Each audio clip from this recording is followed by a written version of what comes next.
A white-haired man, panting and injured, knelt, propping his sword on the ground, and introduced himself as Sal Cooper. Facing the armored troops, a new family head stood in the shadows, accusing Sal of betraying the family and ordering his immediate execution. With blood-red eyes blazing with killing intent, Sal gritted his teeth, cursing all those who betrayed him. He frantically swung his sword, fighting back against the encirclement of charging spears. But then a sharp spear pierced through Sal's chest. In his final moments, Sal bitterly realized his entire life dedicated to the family ultimately led to him becoming their victim. Pierced by countless spears, Sal wondered if this was how he would die. Amidst a fiery illusion, a colossal black dragon roared as Sal swore that if there was a next life, he would surely hack all those bastards to pieces. Sal's eyes closed tightly, then slowly opened. He woke up in the body of a small child covered in wounds. Still dazed, the boy sat up, wary of a tall figure appearing at the door. Sal wondered where he was, if this was hell, but this place felt strangely familiar. He quickly splashed water on his face in the cold water. A plump woman in a maid's uniform loudly ordered him to wash up thoroughly because someone would be coming to pick him up. Sal turned to look at the woman with eyes full of killing intent, not hiding his hatred. Provoked by his gaze, the woman swung her hand and slapped him squarely across the face and cursed at him. The boy fell onto the wooden floor, stunned by the powerful slap. Hearing the word brat, Sal stared in shock at his reflection in the puddle, realizing he had truly become a child. Sal smirked, aware of his current situation. He thought to himself, even though he was only 3 years old now, Sal Cooper had truly been reborn. He recalled his previous life as a member of the Cooper family's shadows, one who did all the dirty work in exchange for glory. the family used its wealth to make the shadows willing to endure hardships. As a bastard child, Sal was determined to change his bullied fate. He trained frantically and volunteered to fight for the family when he was not valued. To fulfill orders, Sal massacred countless enemies and even an entire city. He fought repeatedly without rest. After winning every battle, Sal thought he would receive the highest reward, but what he received was an accusation of betrayal and an execution order from the new family head. The betrayer revealed himself, disclosing that he had placed the Shadow Covenant on Sal from day one. All the power Sal painstakingly acquired was transferred to him, while all the damage he suffered was borne by Sal instead. The enemy's mocking laughter rang out as he called Sal a pathetic fool. In a fit of extreme rage, Sal roared and charged towards his betrayer. He merely smirked maliciously as Sal swung his sword with all his might. Sal's blade flashed, aimed directly at the enemy. But in that instant, Sal's body was engulfed by a destructive surge of energy. At that very moment, Sal managed to comprehend the Blood Art Reverse Covenant and reclaimed all the power Alan had stolen. With blazing eyes, Sal Cooper swore that in this life he would never repeat the mistakes of the past. A gnawing hunger struck him. He felt as if he hadn't eaten anything for the past 3 days. Suddenly, a mouse appeared from the nearby pile of straw. Sal smirked, thinking he would use the mouse to fill his hungry stomach, recalling that mouse meat on the battlefield tasted better than human flesh. Just then, a hand pulled back the curtain. 2 men entered, the one in front insulting Sal as trash. They ordered Sal to follow them to meet young Master Alan. As one of them grabbed Sal's hand, he realized this was the exact moment he was cursed by the Blood Art Shadow Covenant in his previous life. But this time, he merely smirked mysteriously. Without hesitation, Sal bent down and bit hard into the hand gripping it. The henchman screamed in pain, while the other frantically urged to capture him. The bitten man furiously swung his fist at Sal and yelled at him not to be so arrogant. Sal deftly dodged the blow and simultaneously spun around, snatching the sword from his opponent's hip. His small hand gripped the hilt tightly. A sharp sword stroke was unleashed, making the henchman scream in agony. He fell to the floor, his face pale with horror, realizing this child knew how to use a sword. Sal held the sword, a triumphant smile on his face, and told himself that the chance for revenge had arrived. The Shadow Covenant is an ancient blood art, allowing the caster to turn the target into their shadow, and had been forbidden by the Empire for 100 years. A chaotic memory of abused children and being called trash flashed through his mind. In a flashback, an 8-year-old Alan Cooper was angrily scolding his subordinates for letting themselves be bullied by a stray dog. Alan turned to face Sal and a group of other children, resentfully stating that that person dared to lay a hand on his people. Young Sal, despite being grabbed, still looked up with fearless eyes. With a wicked smile, Alan ordered the servant to lock Sal in the dungeon. Suddenly, a woman called out, stopping Alan. It was Hera Cooper, Alan's mother, who believed it wasn't the time for punishment, but that the upcoming oath ceremony was more important. She turned her back and reminded Alan not to forget what she had told him. Hera whispered into her son's ear, emphasizing the mission they had to complete today. Alan glanced at Sal, secretly wondering why his mother had chosen this lowly bastard to be his shadow, and vowed to destroy him when he had the chance. He smiled and responded obediently to his mother. Hera declared that she would take the others outside so as not to disturb the future head of the family. She ordered the other subordinates to clean the hall and cast a soundproofing spell. Alan cleared his throat and poured a liquid from the golden flask into a cup. He raised the cup, declaring that all the children here would become members of the Shadows and must swear an oath to the family. Sal and the other children recited in unison an oath of absolute loyalty to the Cooper family. The chant, "For the family," concluded the oath as the cup was brought into close-up. Sal drank the liquid in the cup without hesitation. Immediately after, a cup fell to the floor and shattered. All the other children collapsed, leaving only Sal standing firm in the room, under Alan's gaze. Alan sneered, mocking the collapsed children for not being able to distinguish between holy water and poisoned water. A drop of blood from Alan's finger preparing for the ritual. He declared that all the children would provide him with power and bear all injuries in his stead. As the cup shattered, a giant purple magic circle activated beneath Alan's feet. Dark energy from the ritual enveloped the children, but Sal remained standing. Feeling the power surge, Alan smugly thought the Shadow Pact had succeeded and intended to go boast to his mother. He happily turned around, calling out his mother's name loudly. Suddenly, a blue lightning bolt flashed from beneath Sal's feet. Alan suddenly collapsed to the floor, horrified to realize he couldn't move his legs. He frantically wondered if this was a side effect of the pact that his mother had never mentioned. Overwhelmed by fear, Alan burst into tears and desperately called for his mother's help. Sal spoke coldly, mocking Alan as a coward who only hid behind his mother. The boy also revealed that Alan's mother had created a soundproofing barrier, rendering his cries for help useless. Alan was utterly terrified when he realized Sal Cooper was standing before him with glowing red eyes and a sword in his hand. Cornered, Alan stammered, asking how Sal could be awake, but only received a mysterious taunt in reply. Sal smiled maliciously, asking Alan how he would react if he reversed the Shadow Pact. The short sword in Sal's hand flared with a fiery aura. Without hesitation, Sal plunged the sword directly into the magic circle, causing an energy explosion. Alan clutched his chest, screaming in extreme pain as the pact was broken. With a sinister smile, Sal wondered what he would do next with Alan lying at his feet. He recalled his previous life when he had paid with his life to reclaim what was his. But in this life, Sal declared that he was simply returning the favor. A piercing scream echoed throughout the Cooper mansion. Hera Cooper panicked upon hearing that the magic had been broken and immediately worried about his son Alan. Inside the mansion, time seemed to pass in silence. The butler reported that Alan had only fainted from using too much magic power, and a servant had been executed for failing the soundproofing spell. Hera coldly ordered the servant's corpse to be fed to the dogs. The butler expressed concern that this would be a psychological burden for the young master. Meanwhile, Alan woke up in bed feeling that something had happened but unable to recall it clearly. Hera gently placed her hand on her son's forehead. She whispered that in this world, the strong devour the weak, and her son was the strong one. Alan suddenly grabbed his mother's hand, as if something had flashed in his mind. His confused expression vanished, replaced by a cruel look as he asserted that he was the future family head, and others were born to sacrifice for him. He turned to seek his mother's approval. Hera burst into a triumphant laugh, proud of her son, and embraced him tightly. From a dark corner, Sal silently observed their profound display of motherly love with contempt. He told himself that it was truly a pity, for from today, Alan Cooper had become his own shadow. Sal recalled that in his previous life, he had found a magic tome detailing the Shadow Pact. He happily offered it to the family, unaware that he had become a sacrifice. Returning to the present, Sal tore a white strip of cloth.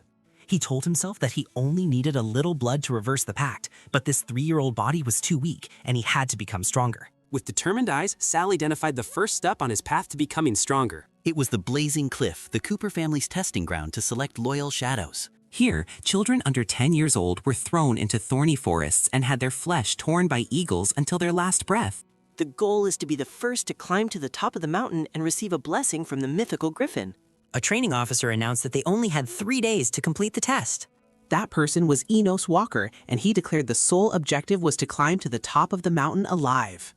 Among the frightened children, Sal maintained a calm expression upon hearing the warning of death for deserters. Enos pressed a button, ordering everyone to start. The ground beneath the children's feet collapsed, sending them plummeting into a chasm filled with sharp spikes. Enos coldly observed the scene from above. He was secretly astonished to see Sal falling in a completely relaxed posture. Another supervisor recognized Sal as the illegitimate child who had angered the young master yesterday. Instead of following the path, Sal began to use his bare hands to climb the sheer cliff face. Enos and the other supervisor burst out laughing, thinking Sal's actions were foolish and that he would soon fall. The supervisor sarcastically remarked that they should go retrieve Sal's body, but Enos Walker said there was no need.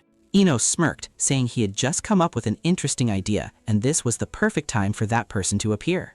Suddenly, a gigantic shadow swooped down from the sky, making the children below panic and wonder what it was. A terrified child screamed that it was a monster. From the cliff face, Sal coldly looked down at the chaotic scene unfolding below. The griffin landed among the motionless bodies of the other candidates and let out a sky-shattering roar. It pounced on a victim, sending fresh blood splattering everywhere. The supervisor suggested they should seize this opportunity to use the griffin to eliminate Sal and please young Master Allen. Enos Walker gleefully agreed and drew his bow, ready to act. An energy arrow flew past the griffin's head, successfully enraging it. The monster spun around and roared upon discovering Sal kneeling among the corpses. It lunged to attack, roaring for the foolish human's life, but Sal calmly replied that that was exactly what he wanted. Sal thought about his experiences from his previous life as he skillfully dodged the monster's attacks. He quickly clung to the griffin. Sal knew that the only way to quickly reach the peak and receive the blessing was to tame this griffin. With that said, Sal plunged his sword into the monster's nape. He knew that the griffin was an intelligent and stubborn monster and that it had to be completely defeated to be tamed. Sal decided he could only use one move at this moment. He lunged forward, swinging his sword to deliver a powerful slash towards the griffin. In response, the monster roared and began to gather a sphere of wind energy in its mouth. Immediately after, a gigantic whirlwind erupted, sending Sal flying into the air. Swept away by the strong current of wind, Sal screamed in helplessness. Fortunately, he managed to cling to a rock ledge to avoid falling. Sal frustratingly realized his 3-year-old body was too weak, despite still having sword fighting memories from his previous life. He knew that with his current physique, he would be blown away by the griffin before he could even get close. Suddenly, Sal had an idea when he saw a cave on the cliff face. Below, the griffin continued to gather another wind attack. The extremely powerful gust of wind rushed towards him. Sal had to brace himself and plunge his sword into the ground to hold steady. He knew the power of each attack would gradually increase, and he couldn't possibly withstand the 10th blow. Suddenly, a plan flashed through Sal's mind. He braced his feet on the ground, preparing to act. Realizing there was no escape, Sal decided to face the attack head-on. He yelled, deciding to use the griffin's own power to propel himself into the cave. To minimize his exhaustion, Sal decided to use the shadow pact to draw power from that person. With a crazed smile, Sal flew through the air while gathering a sphere of dark energy in his hand. At the same time, a teacup shattered in the Cooper mansion. Alan suddenly fainted, causing a minion to frantically scream for help. Meanwhile, Sal had landed safely in the cave. He silently cheered because his plan had succeeded. He quickly ran deeper into the cave. The gigantic griffin landed right at the entrance. It roared furiously, asking where the intruder thought he was going. The monster plunged its sharp claws into the rocky ground. But then it froze upon seeing the scene inside. Sal was holding his sword to a baby griffin, causing the mother griffin to wail in despair. Sal revealed he knew its child had a congenital broken wing and reassured it that he wouldn't harm it. On the contrary, he offered to heal its wings and help it fly. Sal presented a condition for his agreement. Meanwhile, the 2 supervisors believed Sal was dead and gleefully left to report their success. Suddenly, the giant griffin appeared right behind them, terrifying them.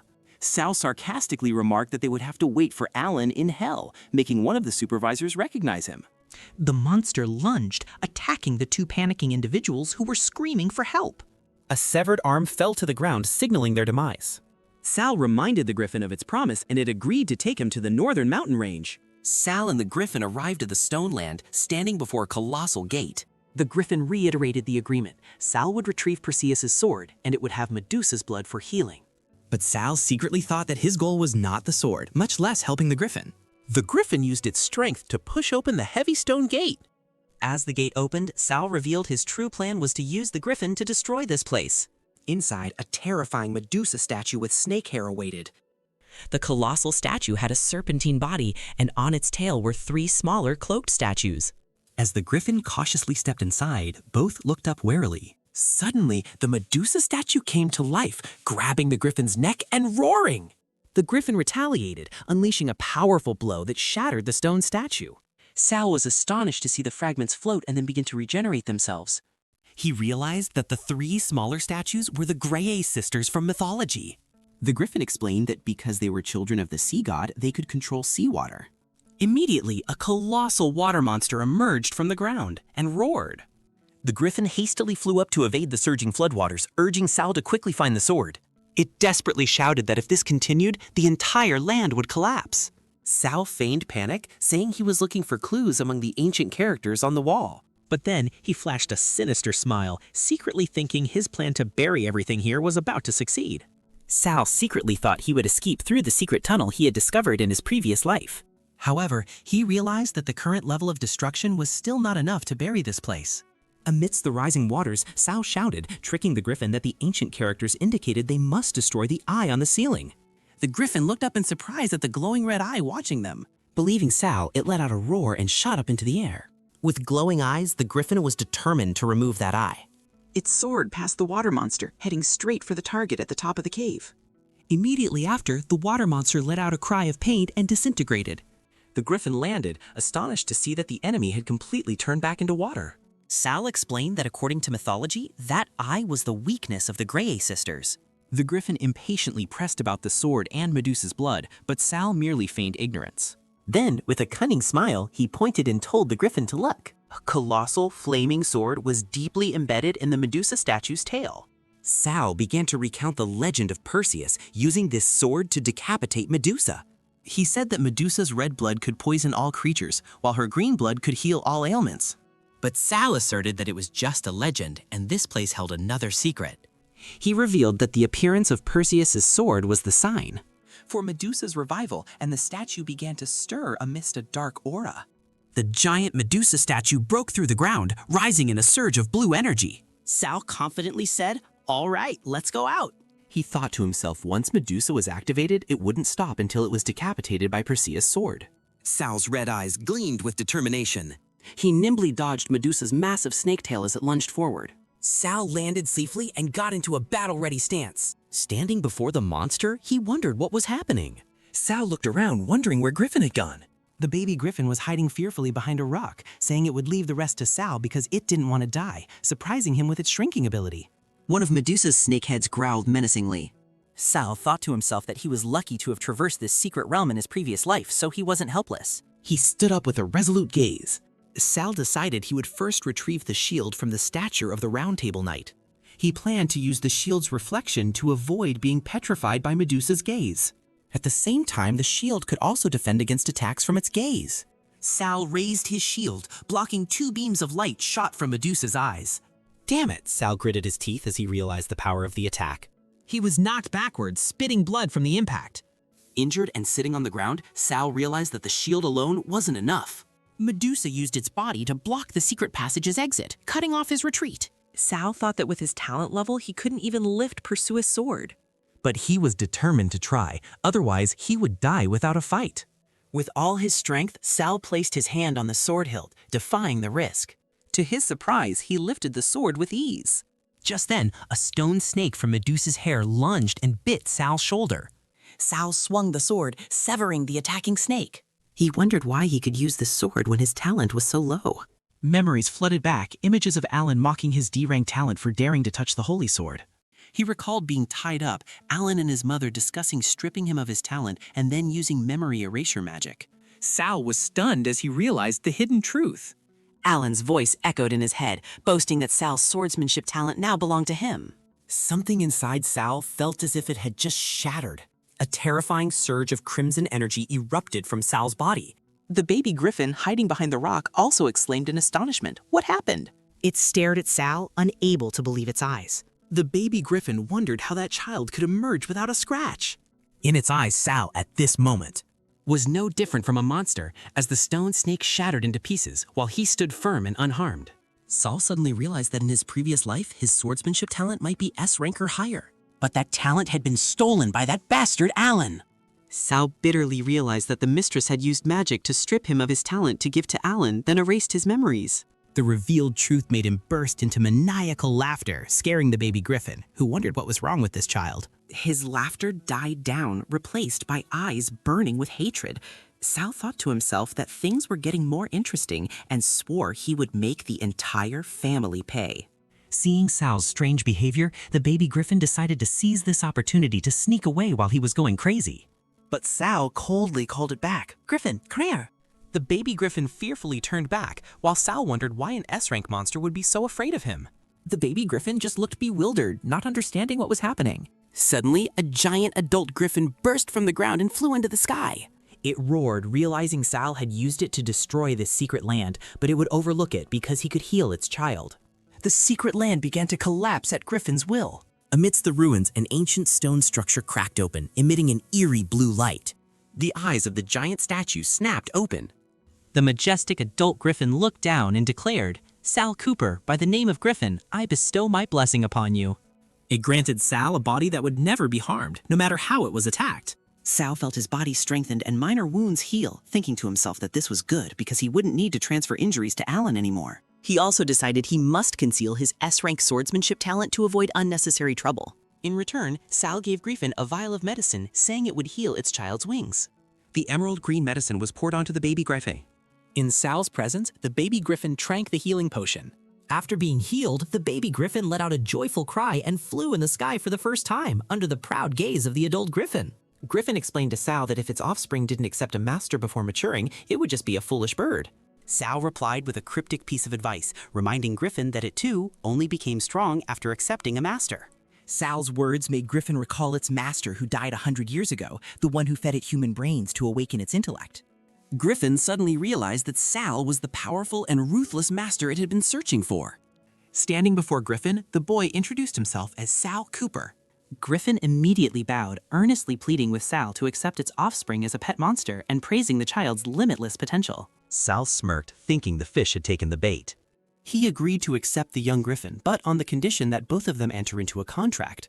Sal demanded that Griffin provide all information about Blood Cooper and the precious key that opens the Cooper family shrine to the Blood Sword Spirit. Meanwhile, at the Cooper mansion, an angry voice echoed, frustrated at being unable to find the cause of the young master's illness. Hera Cooper irritably questioned the continuous fainting spells of her son. The old butler reassured her, reminding her that the young master was protected by the Shadow's oath, and that other shadows bore the injuries in his stead. Hera remained suspicious, feeling that Alan's condition had become strange since the Shadow's oath ceremony and believed someone was pulling the strings behind the scenes. The butler then reported another urgent matter. Sal Cooper had ranked first in the ability test. He further revealed that Sal had used Griffin to kill the two walkers, uncle and nephew, and had tamed its offspring. Upon hearing the news, Hera furiously ordered Sal to be summoned immediately. A figure entered the room, drawing the attention of Hera and the butler. Sal Cooper appeared neatly dressed, politely asking the madam what she needed his help with.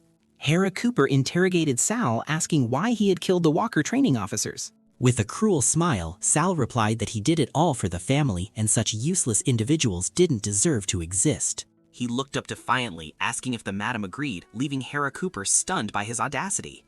Sal secretly thought of his hatred, resolute that no matter what card his opponent played, he would never be afraid. Regaining her composure, Hera smiled and ordered Butler Doug to reward Sal Cooper with a period of rest at the Eden Spring. Sal bowed in thanks, but inwardly found this coincidence highly suspicious. The door closed behind Sal. Immediately, Hera ordered Doug to accelerate the research on the seizing magic to take Sal's talent for Alan before the inheritance ceremony. She secretly vowed to spare the arrogant child this time, waiting to see how long he could remain so conceited. The magnificent scenery of the Eden Spring appeared. Sal arrived at the pool where several other children were already soaking. Griffin transmitted a message to him, revealing that its former master had used forbidden magic to seal his soul beneath the Eden Spring to pass on his S-rank swordsmanship talent to an heir. Griffin instructed Sal to swim along an underground current to a subterranean cave where a key would guide him. However, it also warned that the former master used blood magic and would not be easy to deal with. Sal mused, realizing that claiming the swordsmanship inheritance before Alan would be far from simple. Meanwhile, the children in the pool whispered in admiration as they recognized Sal, who had topped the training period and tamed the young Griffin. Suddenly, Renaud Ors, the stablemaster's son, sneered that Sal was nothing to admire, being merely the son of a whore. He and his henchman Lucen Sias approached, mocking Sal, likening him to a monkey, and the other children joined in the jeering. Sal looked at them coldly, recalling his previous life when these very individuals under Alan's direction had slandered him and driven him to his death. Reno Orzel roared, challenging Sal to prove his invulnerable body. He lunged forward, throwing a punch straight at Sal's face. However, Sal easily blocked Renault's punch with one hand, his red eyes flashing. Very well, I'll show you, Sal said coldly, then grabbed Renault by the neck and lifted him, making him scream while Lucien Sias called out in terror. Seeing this, Lucien drew a dagger, cursed angrily, and lunged to attack Sal. The blade flashed, accompanied by the sound of blood splattering. Lucien was stunned to see his dagger embedded in Sal's arm. But then he realized in horror that Sal had used Renault's body as a human shield, and the blade had actually pierced his brother's chest. Oops, my bad. I accidentally used this guy as a meat shield, Sal said with a venomous smile. He casually kicked Renault's body away, leaving Lucien aghast. Immediately after, Sal grabbed Lucien and threw both of them into the spring, saying that this place could heal their wounds. Sal revealed his intention to turn both of them into experimental pawns for future training. As Renault's body sank, a strange surge of dark magic emanated from his wound. Sal realized this was the strangeness Griffin had warned about, a forbidden magic on par with blood magic. He pondered how to reach the bottom of the spring without touching the dangerous water. Suddenly, a familiar cry for help rang out, drawing Sal's attention. He recognized it was Andrea, a girl being dragged away by a man who was scolding her for not serving tea properly. The man raised his fist, intending to beat Andrea, who was cowering on the ground. But his action abruptly froze, his eyes wide with terror, as a mysterious streak of light appeared right before him. Andrea screamed in terror as Sal Cooper stood there, his blazing sword having just struck down the abusive man. Witnessing the abuser lying dead in a pool of blood, the other children panicked, screaming and running off to report it. Sal extended a hand towards Andrea, gently asking if she was all right. In Andrea's eyes at that moment, the boy who saved her life looked like a prince. However, from Sal's perspective, he only saw the little girl looking scared and wondered if he had frightened her. Sal awkwardly apologized, but Andrea quickly denied it. Memories of his past life flooded back, and Sal recalled Andrea being his closest friend, a person with extraordinary magical talent who was anxiously healing him. He also remembered the days they fought side by side, with her always being a strong support from behind. And the moment Andrea, blushing, seemed about to confess her feelings for Sal. Back in reality, little Andrea looked up, tears welling in her eyes, thanking Sal Cooper for saving her life. Sal couldn't help but blush at Andrea's adorable appearance at just 5 years old. He awkwardly replied that it was the right thing to do and told her to call him Sal. Putting aside his embarrassment, Sal directly asked Andrea if she knew a way to enter the spring without touching the water. Andrea responded with a loaded question, asking if he had also realized it. Sal was surprised, not understanding what she was talking about. Andrea explained the spring's curse. Its healing magic would prevent users from receiving any other type of recovery magic. Sal immediately realized this was a control tool used by the Cooper family, forcing the shadows to beg for help when injured. To thank him, Andrea took Sal's hand and said she had a way to help him enter the spring safely. With that, Andrea began to channel her power, and a stream of golden magical energy enveloped her body. Andrea proudly introduced a type of magic she called duck magic, creating a yellow protective membrane around both of them. Sal secretly thought that it was actually isolation magic and could only chuckle at Andrea's naming ability. Just then, the family's subordinates rushed in, shouting that they had found the child killer, which startled Andrea. Sal immediately grabbed Andrea's hand, urging her to run towards the spring. Both jumped into the water, leaving the helpless subordinates watching from the shore. Under the water, Sal noticed an underground current and believed it was the entrance to where he needed to go. Andrea frantically tried to warn Sal that the place was very dangerous, but he didn't understand her meaning. Immediately after, both were sucked into a powerful whirlpool amidst Andrea's desperate screams. They were swept into a dark cave where Andrea woke up first and tried to rouse Sal. Sal slowly regained consciousness, letting out a soft groan. He sat up, looked around, and wondered if this was the place he was looking for. Sal was surprised to find a golden key around his neck, and Andrea explained that it was the gem key used to open the sword spirit's shrine. Sal wondered why he didn't see any door, so Andrea suggested that perhaps it needed to be summoned. Deciding to try her luck, Andrea confidently took the key from Sal's hand. The little girl stood in the middle of a magic circle and began chanting to activate the key. Sal watched, noticing the strange flowers on the cliff walls beginning to shake ominously.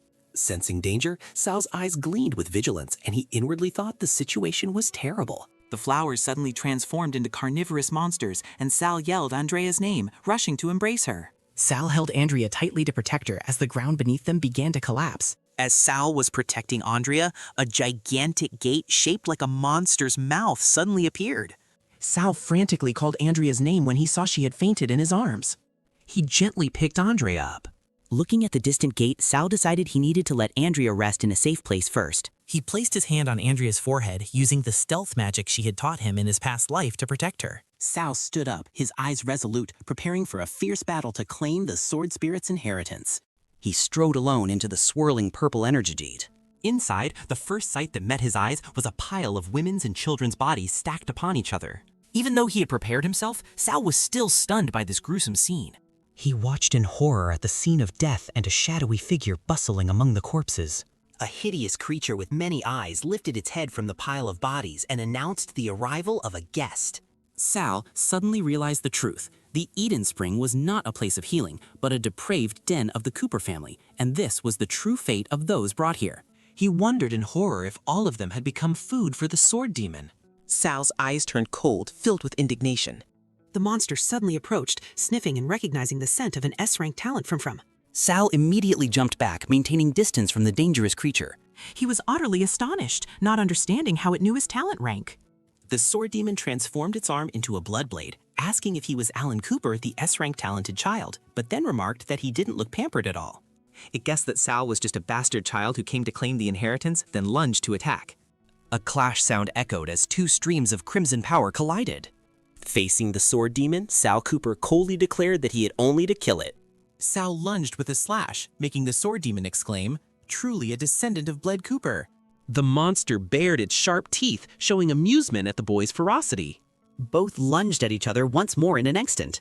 Gleaming blood-red sword strikes clashed, creating countless sparks in the dark space. Suddenly, Sal was hit by a blood attack and cried out in pain. Knocked to the ground, he heard the sword demon's taunts that he was still too weak. However, the monster suddenly froze, noticing something unusual.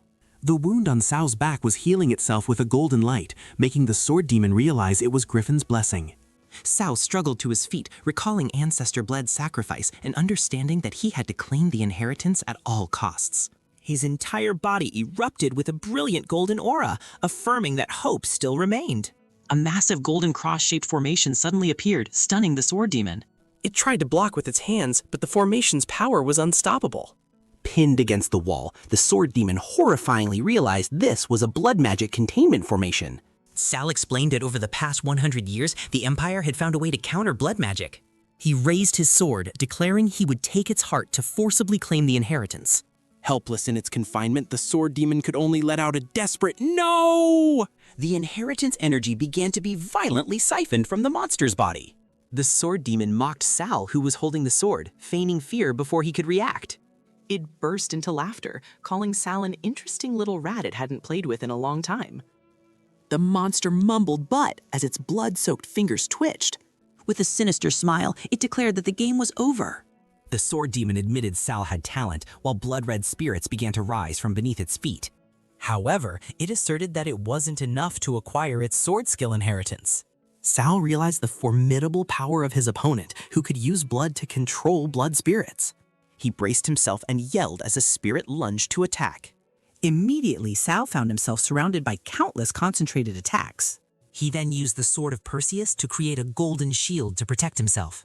The sword demon coldly declared his efforts futile as it touched the shield with its finger. The golden defense shattered into pieces, to Sal's astonishment. He stood frozen, horrified to realize his power was completely useless. The sword demon suddenly grabbed Sal's neck, asking if he knew what happened to a mouse after a cat got tired of playing with it. Choking, Sal felt his blood and mana rapidly being drained. The monster leaned close, saying Sal's aura was familiar, like a concubine it had eaten, and asked if that was his mother. Sal froze, the word mother echoing in his mind. The sword demon opened its hideous maw, declaring it would taste her son. In that instant, something like red crystal shattered within his consciousness. In memory, a gentle voice lulled Sal Cooper to sleep. His mother lovingly held him in his arms, singing a sweet lullaby. The memory shifted to Sal as a child, happily running to pick flowers for his mother. However, the boy carelessly tripped on the way. The image of his mother turning her back and leaving reappeared. She apologized while Sal desperately called out to her. The cruel reality struck when someone pushed his head to the ground, yelling that his mother had abandoned him. Sal was surrounded by other children, beaten and insulted with venomous words. The boy could only curl up, denying everything in his mind. Pushed to his limit, Sal suddenly looked up, his red eyes blazing as he screamed that his mother surely hadn't abandoned him. Sal's fury was ignited when he faced the sword demon, the hideous monster. His eyes flared with crimson energy, a deadly resolve forming. Sal lunged forward, piercing the sword demon's chest with his bare hand and roaring, accusing it of killing his mother. The monster was stunned by the sudden and fierce attack. The sword demon realized in horror that Sal was using its own blood magic to attack it back. With the power of blood magic, Sal tore apart the monster's body. Severely wounded, the sword demon thought to itself that it needed to consume more women to recover its lost power. As the monster collapsed amidst a pile of bones, Sal coldly asked if it tasted good. He stood above, looking down, holding a blood sword, and growled again, asking if his mother was delicious. Amidst his rage, the image of his gentle mother suddenly appeared in Sal's mind, making him freeze and call out her name. Sal pierced the sword demon with the blazing blood sword. The monster fell to the ground, completely overwhelmed. The sword demon thought in terror that this child had gone mad, and it needed to consume more concubines to recover. Sal cruelly twisted the blade deeper into its body. While the sword demon begged to become a sword spirit, Sal merely gave a savage smile. The monster shrieked as its body was torn apart by blood magic. Sal coldly declared that it was unworthy. He unleashed an explosion of blood magic, absorbing the sword demon's entire power. Its energy condensed, ready for Sal to inherit the sword art. Amidst the flow of energy, Sal suddenly wondered if he was a pitiful monster. A vision of his mother appeared, gently saying that she was always by her son's side. He looked up when he heard the name Sal called in his mind. Suddenly, Andrea ran over, anxiously asking about his condition. The girl panicked when she saw Sal covered in blood and quickly offered to heal him. Andrea placed her hand on Sal's cheek using her healing magic. Sal suddenly recalled his previous life, when Andrea also met a tragic end like the concubines. Back in reality, Andrea anxiously hugged him. Sal resolved that in this life he would not let that tragedy repeat. The disappearance of the sword demon led to all the guards of the Eden Spring being executed, and no one dared to bully Andrea anymore. The narration recounted how Sal was framed and tormented by Mistress Hera, yet he miraculously survived. Sal silently observed, remembering the injustices of the past. 4 years later, at the Cooper family trading ground, a swordsman was practicing sword swings. Alan Cooper easily defeated his opponent, mocking their weakness. Duke Hugh Isaac and Duke Leon Cooper observed, praising Alan's rank 2 sword talent. Suddenly, both dukes were drawn to another sight and turned to look. Amidst the noisy crowd, Sal Cooper appeared, looking annoyed. He drew his sword, unleashing the skill Shadow Blade, enveloping the sword in a faint blue aura. With just one move, sword wind combo, Sal swept away all the surrounding apprentice swordsmen. From above, the two dukes were astonished by the number of techniques Sal had used. They realized this boy had reached the Silver Sword Guard level, an astonishing rank for his age. Alan gritted his teeth in anger, thinking that Sal dared to steal his spotlight. He pointed his sword at Sal and challenged him to a duel. Sal smirked, thinking about Alan's true strength without the talent stolen from him. Both accepted the challenge, each with their own calculations. Sal wanted to test Alan's skills, while Alan wanted to seize the opportunity to kill him. The crowd cheered for Alan, whom they considered the true sword genius. Alan stomped his foot, charging forward to attack first. He was confident he could win as he unleashed a slash that Sal easily parried. Sal yawned, blocked Alan's sword with one hand, and sneered. "Put more strength into it, young master. Did the madam not feed you enough?" Which stunned Alan. Pushed back, Alan roared in fury. He couldn't believe it, because his mother had told him that no one in the family could match his current strength. Sal calmly dodged the attack, thinking that Alan's magic power was too weak and clearly artificially enhanced, indicating he had no sword talent whatsoever. Sal leaped into the air, declaring he would show Alan what a real attack was like. Sal's descending figure was reflected in Alan's terrified eyes. Using Shadow Sword, 3rd form, Sal slashed a brilliant arc across Alan's face.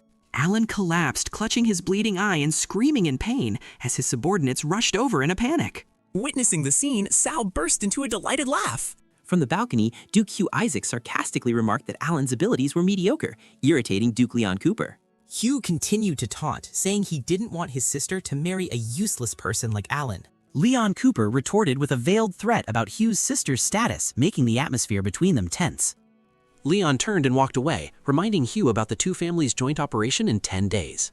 When alone, Leon Cooper angrily cursed his useless son under his breath. He turned to ask a maid about the identity of that shadow child and learned it was Sal, the son of an unrecorded mistress. Realizing Sal was also his son, Leon showed interest in his swordsmanship talent and ordered Sal to be brought to his study. Inside the room, lit by a single candle, Leon waited. Leon Cooper's eyes glowed red as he assessed Sal. Sal knelt, respectfully asking, "Master, do you have any commands?" Leon secretly thought Sal was deliberately hiding his talent to contend for the heir's position, but he was confident he could easily see through a cunning child. Leon Cooper ordered Sal to lead Shadow Squad 10 to the Lost Crystal City in 10 days to retrieve a dragon egg. He handed Sal the sword used to activate the teleportation gate to the city. Sal secretly realized this was a suicide mission, but he couldn't miss the chance to obtain the dragon egg. He respectfully accepted his master's command. However, Sal unexpectedly spoke up, saying he had a request which surprised Leon Cooper. 10 days later, Sal led his team, which included Andrea riding on the back of the young griffin named Mio. Andrea nervously asked Sal about her accompanying them, but he reassured her that it was fine. With a sharp glare, Sal made the other team members readily agree that Andrea's presence was not an issue. Upon arriving at a desolate land, the team looked bewildered, wondering if this was the Crystal City. Suddenly, a voice rang out mocking the Cooper family's elite squad for lacking such basic knowledge. The woman introduced herself as Gloria Isaac, the sister of the Isaac family head and Alan's fiancé. Gloria approached to talk to Sal, but he completely ignored her. Sal only instructed Andrea to stay with Mio, infuriating Gloria for being disregarded. He continued walking, despite Gloria shouting from behind him. Sal only turned back to remind them that if they didn't activate the gate together before sunset, this trip would be useless. He briefly recalled his past life, when Gloria was also a troublesome woman who constantly challenged him. Returning to reality, Sal secretly hoped Mio would successfully complete the mission he had assigned. The two activated the altar together, causing a magnificent crystal city to rise from the ground, overwhelming Gloria. But in Gloria's mind, she was plotting to kill all the Cooper family soldiers to steal the dragon egg, and Sal had recognized her intention. An Isaac family soldier charged forward to attack, believing the family head would heavily reward him. But Sal had sensed the danger, hastily shouting a warning for everyone to retreat. A massive surge of energy exploded, throwing both Gloria and the reckless soldier back. From within the light, the city's Ilian sentinels appeared, causing the children to panic while the supervisor ordered them to engage. Gloria contemptuously called an Ilian sentinel trash as she charged to attack. She unleashed Thorn Slash, a whip of glowing red thorns that tore through the enemy, astonishing the soldier. Gloria turned back to scold the soldier for acting on his own, but he retorted that he did it for the family. While she was off guard, 2 other Ilian sentinels approached from behind, making the soldier shout a warning. Gloria was terrified, but those Ilion sentinels suddenly shattered into pieces before they could touch her. Sal stood there, his sword still bearing the afterimage of the recent attack. He raised his weapon high, boldly ordering all shadows into battle positions. Hearing the command, the entire team responded in unison and quickly followed the instructions. Sal led, and together with the team created a massive purple magic formation beneath their feet. An Ilian sentinel seemed confused by the rising dark energy. Sal declared boldly, wanting to see whether their light power or his side's darkness power would prevail. He swung his sword, unleashing a massive surge of dark energy that swept away everything in its path. From afar, the Isaac family soldiers watched in shock as all the Ilian sentinels were defeated by Sal's power. Gloria watched his retreating back, smiling as she admitted, "Sal Cooper, you're quite capable." Their objective, a glowing red crystal dragon egg, was radiating powerful energy ahead. Sal was smug. After absorbing the crystal power, his swordsmanship rank had skyrocketed. His next target was the stone altar in the center of the area. On the altar was a diamond-shaped lock. Sal used a red crystal shard from the dragon egg to activate the mechanism. The ground suddenly shook violently, startling Sal and the others. He realized the altar was descending and shouted loudly, ordering everyone to climb aboard. The whole team hurriedly jumped onto the stone platform as it began to sink into the ground. Together, they descended into a dark, deep cave. Below, a terrifying sight appeared, the lair of the demonic dragon. From within the lava, a colossal demonic dragon with black scales roaring. The group prepared for battle, but Sal seemed to have anticipated its appearance. Suddenly, Gloria frantically warned everyone to stay away from Sal. Sal clutched his face, coughing as a surge of dark energy swirled around him and his eyes glowed crimson. In his mind, the sword demon's spirit appeared, mocking and tempting him to become a bloodthirsty demon. The others watched Sal in horror, sensing a terrifying surge of murderous intent. The sword demon urged Sal to view his comrades as prey and unleash his full destructive power. Losing control, Sal lunged towards the panicked fleeing candidates. Just then, a familiar voice rang out, "Sal, don't!" Andrea suddenly appeared, her hands radiating a purifying light, making Sal gasp her name in shock. In the midst of losing control, Sal froze when he heard a familiar voice call his name. In his chaotic mind, he saw an image of Andrea reaching out to him, trying to pull him from the darkness. Andrea's voice continued to echo, gently calling him to wake up. Sal opened his eyes, astonished to see Andrea right beside him. She explained that she had used purification magic to suppress the demonic energy within him. He remained seated on the ground, looking up at Andrea as she stood. Andrea joyfully held up the dragon egg, announcing that it was safe and the only one left. She reassured Sal that she had hidden the egg from the Isaac family and that he no longer needed to worry about completing the mission. Sal thanked Andrea, but his eyes showed that he wasn't worried about that at all. He secretly thought about his original plan to have Mio take Andrea away and fake her death. Furious that his plan had failed, Sal swung his sword at Mio and cursed it as a stupid bird. Mio frantically explained that Andrea herself had been worried and insisted on coming here, while Andrea tried to calm Sal down. Just then, another group of candidates appeared and called out Sal Cooper's name. 2 of them drew their swords, clearly showing hostility. The leader spoke up, accusing Sal of trying to steal his dragon egg. Sal was stunned by an unbelievable sight. The leader had just unexpectedly stabbed his own comrade from behind. Immediately after, he knelt before Sal. He and the other person bowed their heads, swearing to abandon their families and pledge loyalty to Sal until death. Sal was bewildered by their sudden oath of loyalty. Just then, Andrea ran over joyfully carrying the dragon egg. The egg in her hand suddenly trembled and began to crack. A demonic dragon hatchling broke through the shell, roared, and flung both Sal and Andrea away. Sal immediately stood up, declared that demonic dragons only obey the strongest, and asked if it would accept him as its master. In response, the hatchling affectionately licked Sal's hand, showing its submission. Sal's 2 new subordinates cheered with joy upon seeing that he had tamed the demonic dragon. From that day forward, the rebel force against Sal Cooper's family was officially born. Meanwhile, at the magnificent Cooper family mansion, Alan whined, asking his mother, Hera, when he could go to the racetrack. Leon Cooper, his father, angrily scolded his lazy son and compared him to Sal, who had just defeated the demonic dragon and even tamed its offspring. Hera immediately defended him, stating that if it were Alan, he would surely have been able to do it too. She ignored her husband's words and decided to personally take Alan out. The room door slammed shut behind Leon. Alan happily ran off, eagerly urging the servants to bring him his riding whip. After her son left, Hera turned to inquire about the progress of the deprivation magic research. Butler Doug reported that the research was complete, only awaiting an S-rank talent test subject, and they would use it immediately on Sal Cooper. Harris smirked maliciously, determined to eliminate the thorn in her side this time. 5 years later, Sal Cooper completed the purification of his powers. He thought to himself that he could now fully utilize his swordsmanship and thanked Andrea. Andrea happily replied that she was the one who should be grateful for Sal giving her the precious staff. Suddenly, a small noise outside the window interrupted their conversation. Sal immediately rushed out, but the lurker had escaped. He guessed it was the butler. Soon after, 2 loyal subordinates reported that the mission Sal had assigned yielded results. They revealed that they had been tracking the butler and discovered he was plotting to perform an S-rank talent deprivation ritual in 3 days. Sal deduced that the target of the ritual was not him, but someone else with extremely high magical abilities.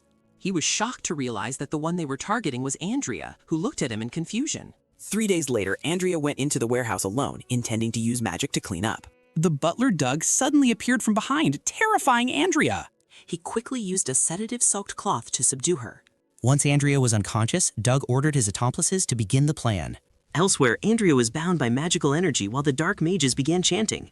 Doug stood in the center of the magic circle, leading the ritual to absorb power. He raised the dagger, intending to use Andrea's blood to seize all of her talent.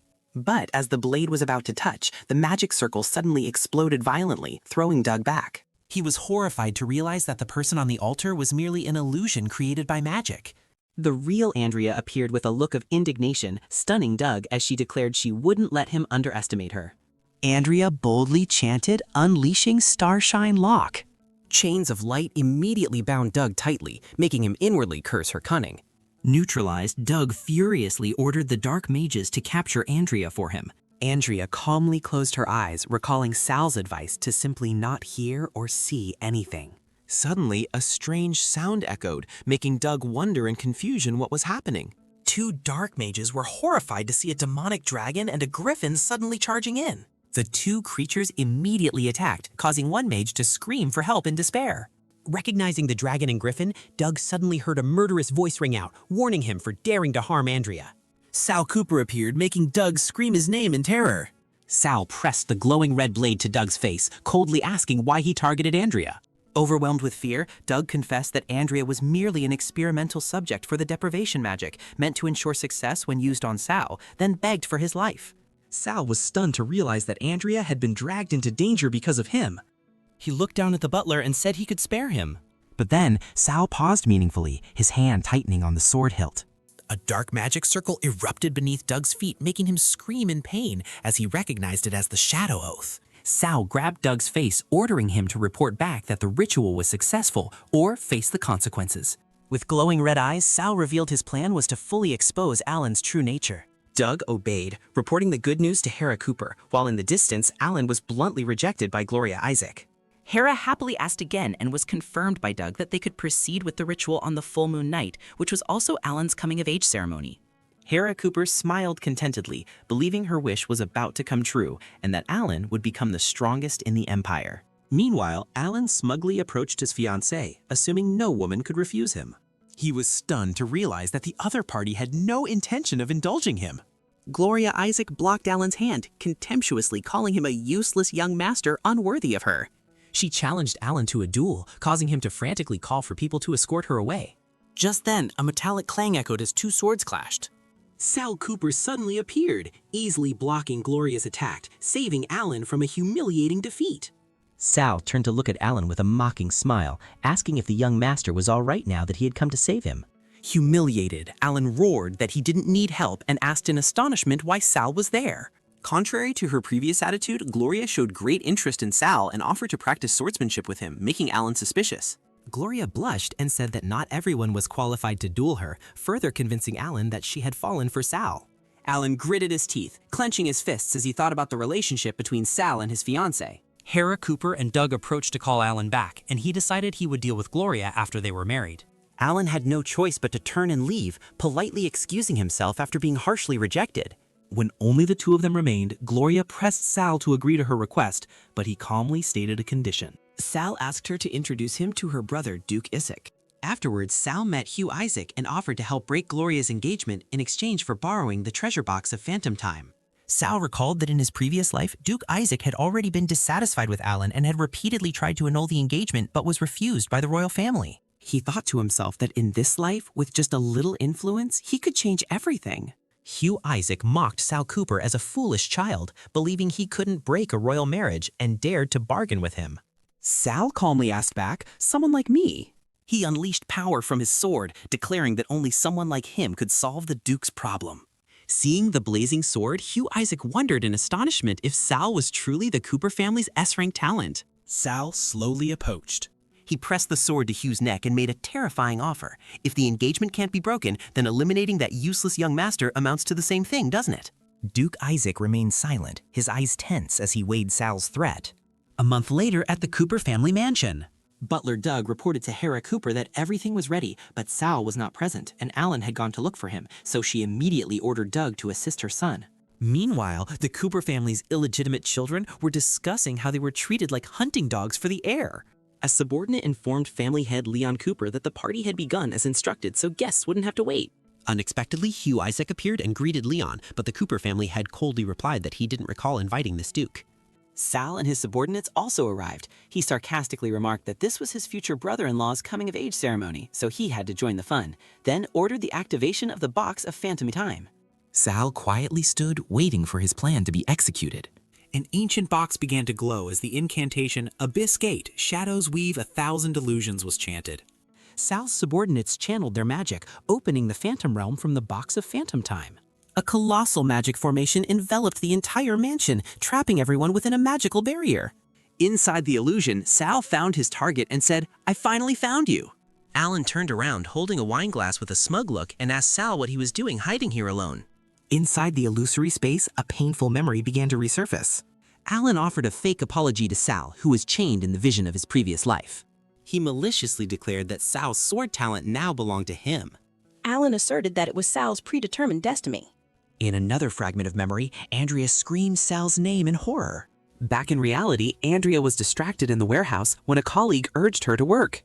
Thanks to her star power ability, she realized those images were not dreams, but truths from her past life.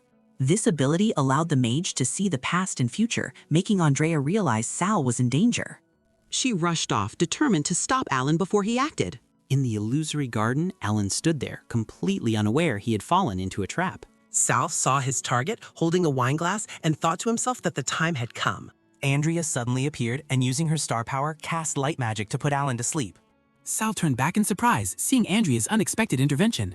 He coldly ordered his subordinate, and a shadowy figure immediately rushed forward. Sal's man quickly restrained Andrea, covering her mouth. Hera Cooper observed from a distance, secretly astonished that Andrea could still use magic. She dismissed her doubts, believing that the upcoming deprivation ceremony was the most important thing.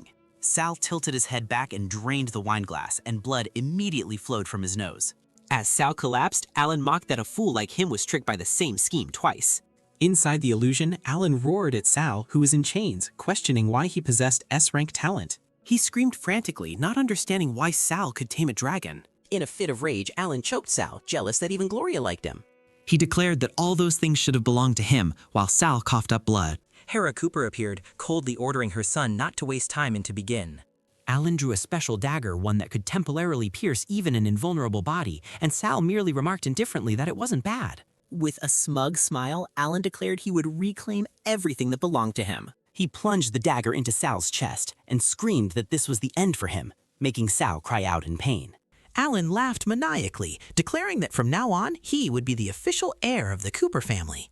But Sal, who seemed to be dying, slowly lifted his head. He burst out laughing and asked Alan if he was performing a stage play. Alan and Hera Cooper were stunned, unable to believe what was happening. Sal used his power to shatter the binding chains. He stood up gracefully, challenging Alan to open his eyes wide and see who truly was at their end. With a snap of his fingers, Sal shattered the entire illusory space. The dark dungeon scene shattered, revealing the crowded and magnificent banquet hall once more. Alan was aghast to realize he was standing in the middle of the banquet hall, witnessed by everyone. The guests, including Gloria Isaac, began to whisper and condemn Alan's bizarre actions. Hera Cooper wondered in horror how the plan had failed and frantically sought to salvage the situation. Alan screamed frantically, blaming Sal for setting him up, while Hera Cooper tried to cover for her son. The iron gauntlets of an uninvited guest tightened with amusement. Hugh Isaac clapped sarcastically, asking Duke Cooper if he found this play wonderful. Duke Leon Cooper roared his failed son's name, his eyes blazing with fury. Hera Cooper hastily stepped forward to take all the blame, begging her husband to punish her instead of Alan.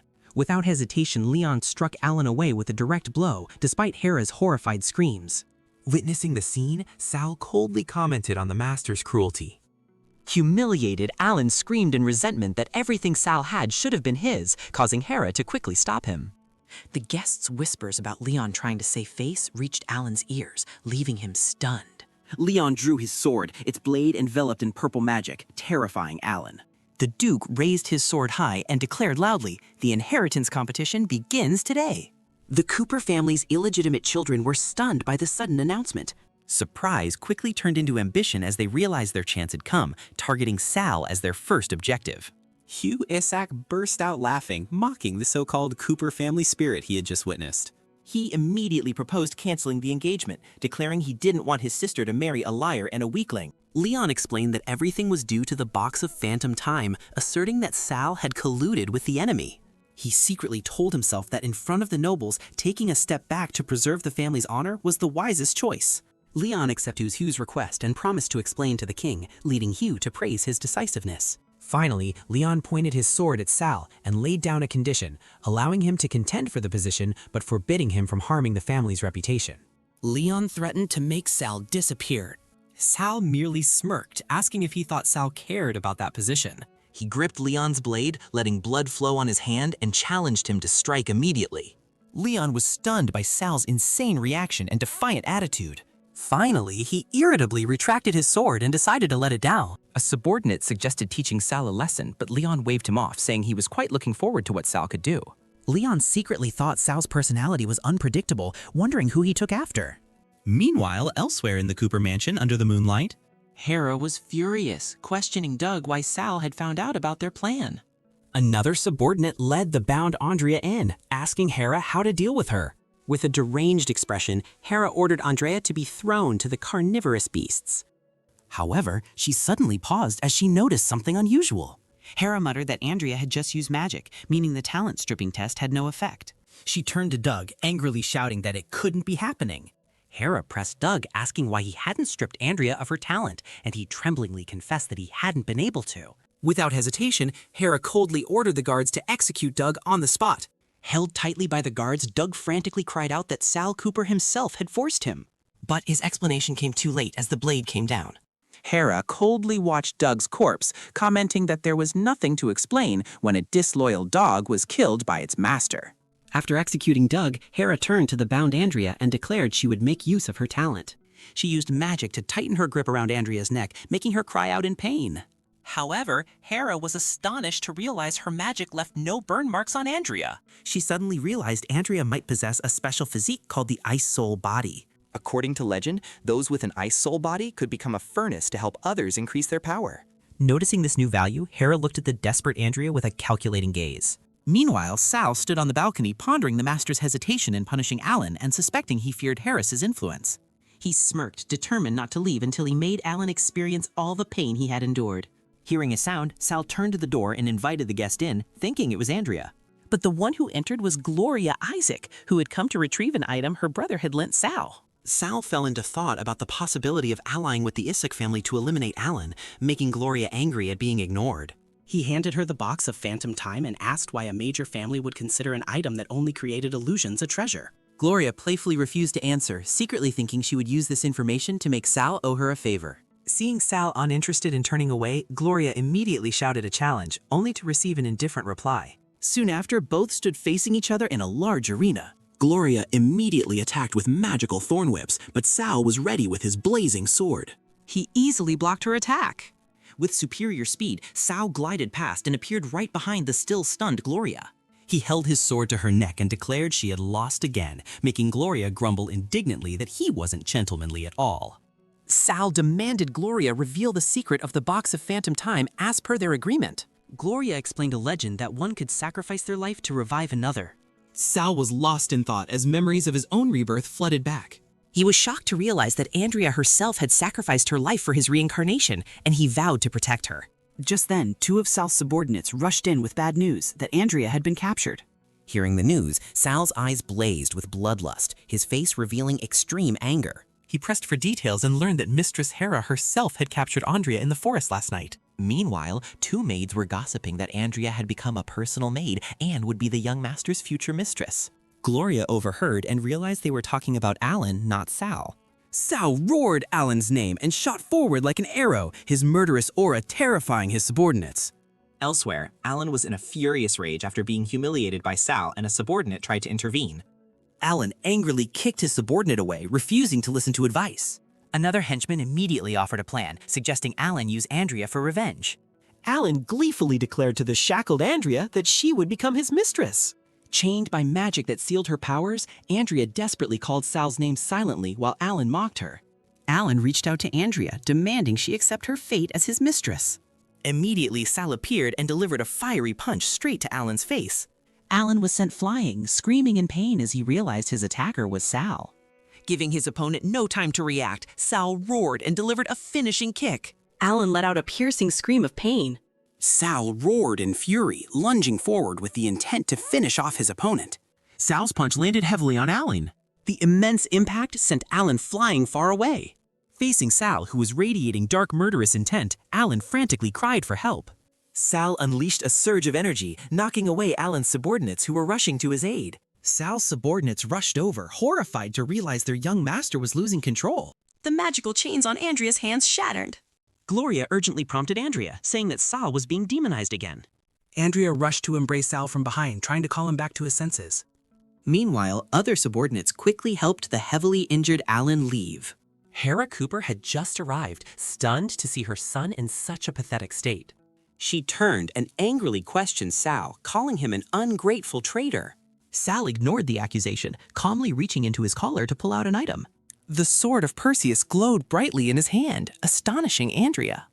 Hera was also stunned by Sal's actions, not understanding what he intended to do. Sal coldly used the blade to cut a line across his palm. Then he raised his bleeding hand above Alan's head and declared, "I, Sal Cooper, challenge Alan Cooper to a holy war, to the death." 7 days later, in the arena, Sal Cooper and Alan faced each other under the watchful eyes of the great clans. South scoffed upon seeing Alan hadn't fled after a 7-day delay. Alan retorted that he wouldn't miss the chance to crush a stinking bug, simultaneously summoning a strange shield. Sal felt uneasy about the shield the moment the match was declared to begin. Alan commanded the shield to fire petrifying laser beams, making Sal exclaim in astonishment, "Medusa?" Sal had to constantly dodge the deadly light beams while Alan mocked him as nothing more than a dancing monkey. An information panel appeared explaining the ranks of swordsmen, including Golden Swordmaster. Sal realized the Shadow's Oath couldn't protect him from the petrification effect because it wasn't considered damage. Determined to destroy the shield, Sal was unaware that Alan was smugly pleased to have acquired the Aegis of Medusa in place of the stolen sword. Alan burst into maniacal laughter, seeing Sal could only helplessly dodge. Sal decided to attack head-on, charging straight towards Alan. Alan raised the Aegis of Medusa, its eyes flashing with an eerie light. Sal powerfully swung the sword of Perseus, striking directly at the shield. The moment of impact, Sal's sword blade began to petrify, leaving him stunned. Roaring in anger, Sal poured all his strength into attacking Alan. Sal's strike grazed Alan, leaving only a small scratch on his arm. Alan smirked, revealing that he was now a golden staff mage. He cast dark magic, summoning a resentful spirit from the ground to devour Sal. In the stands, Hugh Isaac was horrified to realize it was an evil magic requiring the souls of 1,000 people who died in agony. Leon Cooper sharply retorted to Duke Isaac, asserting that this was a secret and tradition of their clan. Meanwhile, Sal calmly swung his sword, slicing apart the charging resentful spirits, despite Alan's mockery for not dodging. Alan was stunned to see his attack completely ineffective, unable to believe Sal could resist the corrupting magic. Enraged, Alan roared and continued to command the skull spirits to attack Sal. However, Sal stood firm amidst the dark magic, completely unharmed. He coldly looked at the bewildered Alan and declared that after struggling enough, he could die. Alan scoffed as Sal swung his sword, confident that as the master he couldn't be harmed by his shadow. Suddenly, the other illegitimate children of the Cooper clan screamed in pain as the Shadow's Oath transferred all damage to them. In the stands, Leon Cooper angrily realized Sal had used the oath to protect those he considered useless. Alan decided to punish them, using the dark magic Staff of Life to drain the life force from the children. Andrea was horrified to feel her life force being drained, helplessly watching Lucian and Renaud collapse. Alan laughed savagely, declaring he wouldn't stop punishing them whether Sal surrendered or not. Sal plunged his sword straight into the ground. He refused to become a monster like Alan and activated the Blood Array Forbidden Art. A blazing red blood array erupted from the ground, completely overwhelming Alan's dark magic and astonishing him. The stolen life force returned to the children, who joyfully hailed Sal as their leader. Suddenly, a colossal defensive barrier appeared in the sky, and the shadow of a dragon swept past. The demonic dragon cub broke through the barrier and plunged into the arena. It landed behind Sal, snarling at a petrified Alan while Sal spoke his final words to his brother. Facing Alan's frenzy, Sal merely smirked as the demonic dragon behind him roared powerfully. Witnessing the scene, Hugh Isaac exclaimed in astonishment about the legend of the dragon armor, leaving Gloria Isaac confused. Legend has it that when a dragon and its master are in sync, they can change form to enhance the master's power. Amidst blue lightning, the demonic dragon began to transform, its parts gradually merging into a suit of armor. Sal stood proudly in the complete dragon armor, declaring this to be the dragonized state. Alan screamed in panic, unable to believe that Sal and the dragon could synchronize their minds. In despair, he thought it was an illusion and decided to use a grand forbidden art to dispel it. Alan's magic summoned a hideous monster formed from blood and skulls. Sal coldly raised his greatsword, declaring that their shared wrath for Alan had connected their wills. With a single strike, Sal easily cleaved the dark monster in two. Immediately, he closed in on Alan, who was frozen in fear. Sal severed Alan's staff-wielding arm, declaring this strike was for the innocent people whose talents he had stolen. In the stands, Hera Cooper frantically cried out her son's name, but Leon Cooper sternly ordered her to sit down. Alan roared in pain, his body transforming into a grotesque, muscular monster. Sal landed steadily, unfazed by his opponent's transformation. He raised his blazing sword high, dedicating the next strike to the shadows and Andrea, who had died tragically in his previous life. Sal's eyes were sharp and cold inside his helmet as he condemned all of Alan's wicked deeds in the past, present, and future. Sal soared into the air, delivering the finishing blow and shouting, "Go to hell, Alan!" The greatsword collided with its target, creating a violent shockwave, ending the match. As Hera Cooper cradled her defeated son, Leon Cooper angrily shouted that she was not to interfere with the sacred deathmatch. Hugh Isaac observed from afar, revealing that Hera was once a formidable S-rank mage before marrying Duke Bled and retreating into seclusion. Amidst the audience's speculations about her true power, Hera began to accumulate a colossal amount of magical energy.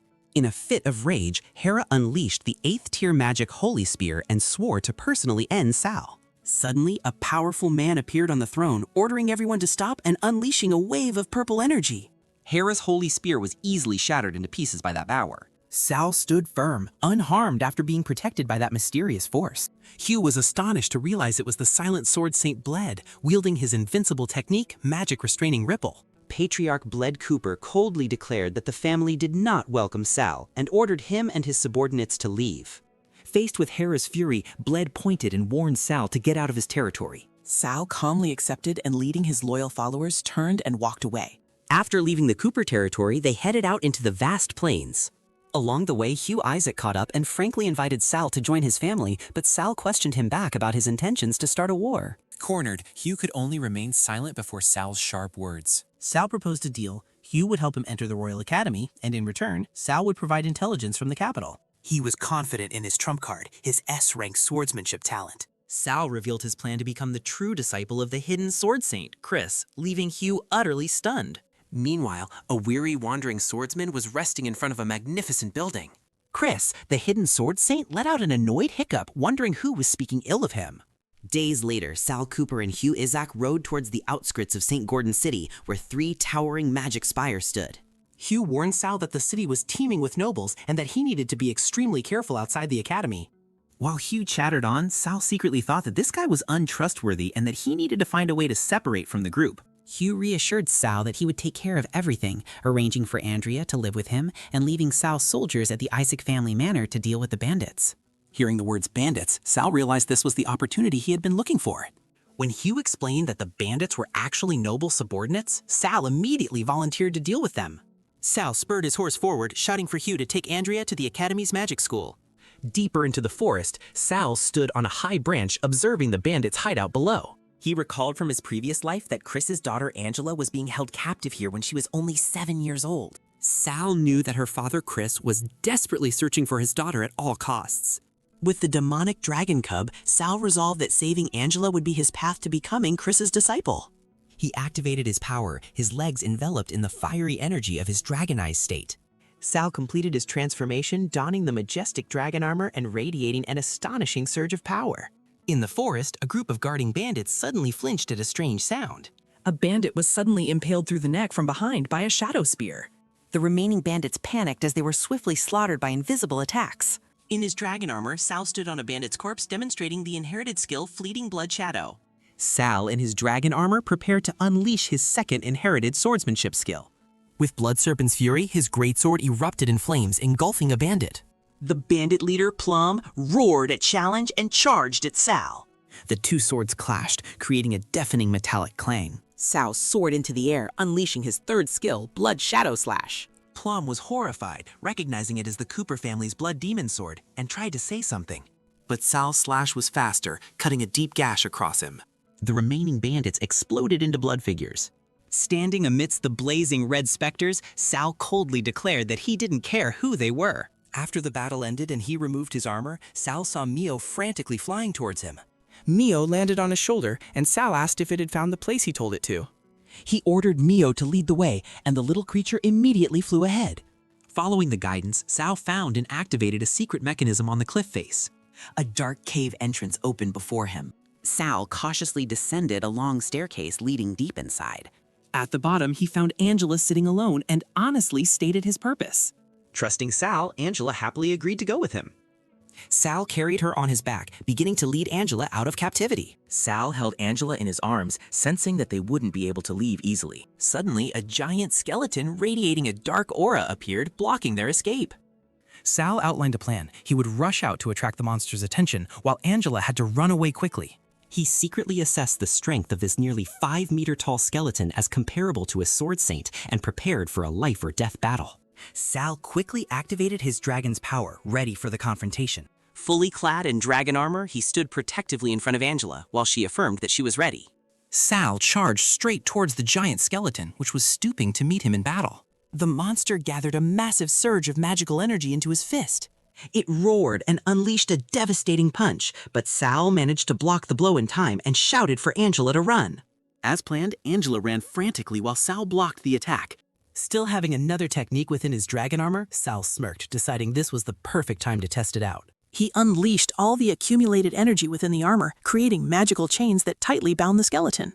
After neutralizing the enemy, Sal returned to his normal form, confident that nothing could stop his path of revenge. His only concern at the moment was getting Angela out of harm's way. Suddenly, the skeleton surged up, launching a desperate attack towards Angela and Mio, who were flying away. Sal screamed Angela's name in horror as a massive energy explosion engulfed her. Fortunately, Mio timely created a protective vortex, helping both of them narrowly escape the explosion. After reaching a safe place, Mio panted, exhausted. After being released by Mio, Angela plummeted in fright, but Sal swiftly lunged forward. He quickly caught her, landing amidst dark energy circles. Sal realized he was trapped in a ceiling formation and had to destroy its core to escape. Carrying Angela and fleeing, he thought that with the giant skeleton pursuing them, he had no time to search for the formation's core. Angela immediately asked if the formation's core was in a restricted important area. Sal confirmed and asked her in return. She pointed in one direction, saying it was the closest of the 3 forbidden areas she wasn't allowed near, and Sal decided to follow. While moving, Sal assessed that the monster, though strong, was slow and could only attack from a distance. He also thought to himself that without the dragon armor, even a scratch from its attack would be enough to severely injure him. They arrived at a room reinforced with red magical seals, but Sal realized it wouldn't hold for long. Suddenly, Angela's eyes glowed blue and she said that a bow in the room was calling to her. Sal then proceeded into the center of the magic circle to investigate, despite the rising dark entities. A blue energy surge suddenly enveloped them both. Angela realized it was Sylph's blessing and urged Sal to quickly get to the next location before the monster arrived. Guided by the energy, Angela pointed the way to the second location, but a new skeleton with a purple aura blocked their path. Sal landed before a gate and discovered a purple energy orb, which was the second core. The orb on the stone pedestal emitted a brilliant light, revealing a swirling entity within. Sal stared at it in astonishment, unable to believe his eyes. No way, that's... Immediately after, the purple guardian skeleton disintegrated into pieces in an energy explosion. Sal realized the mage who had set up this formation had activated the giant skeleton's self-destruction mechanism. He warned Angela that he might lose his mind after using the next technique and told her to protect herself. To destroy the final core, Sal was forced to use the 4th sword skill inheritance, summoning the power of the sword demon. He unleashed Bloodstorm, a crimson energy vortex hurtling straight towards the dark orb. The energy orb, the core of the formation, shattered into pieces under the tremendous destructive force. The moment the formation was broken, the demonic hands of the sword demon seized Sal's hand. The sword demon spirit appeared behind Sal, declaring that this body now belonged to it. Seeing the terrifying change, Angela frantically called Sal's name. Meanwhile, in the imperial capital, an armored young man sat wearily outside the St. Gordon Royal Academy. A cloaked subordinate arrived, reporting that the second prince's Deathbringer had left the city. The young man, second Prince Sandrew, was surprised to hear this news. Sandrew decided he would go check the situation himself, leaving behind a bottle of wine. A mysterious figure picked up the bottle of wine the prince had left behind. The demon-masked figure sneered that the lord was finally free. Back at the bandit's lair, the formation had completely vanished. Angela, Mio, and the demonic dragon cub faced Sal, who was enveloped by a dark crimson aura. Sal's face twisted into a wicked grin, his eyes glowing with an eerie red light. Controlled by the sword demon, Sal swung his sword, mercilessly attacking Angela and Mio. Angela burst into tears, calling Sal's name, who stood before her with a blazing red, murderous aura. Just as the possessed Sal was about to strike, the demonic dragon cub rushed forward, firing a stream of flames to block the attack. Sal swung his sword, creating a massive energy slash, but the demonic dragon cub timely shielded Angela. On the ground, Mio also stood in front of Angela, ready to protect the frightened girl. In a flashback, Sal had warned Angela that he might lose his mind and attack her, but she still trusted him implicitly. Angela had then asserted that she would definitely survive. Back in reality, she raised her glowing bow, preparing to face her controlled brother. Riding on Mio's back, Angela fired an arrow of light, forcing Sal to leap into the air to dodge. Angela stood defensively, with Mio in front and the demonic dragon cub hovering above. Controlled by the sword demon, Sal grinned sinisterly, wondering which prey to devour first. The pressure from the sword demon completely paralyzed Angela, rendering her unable to move.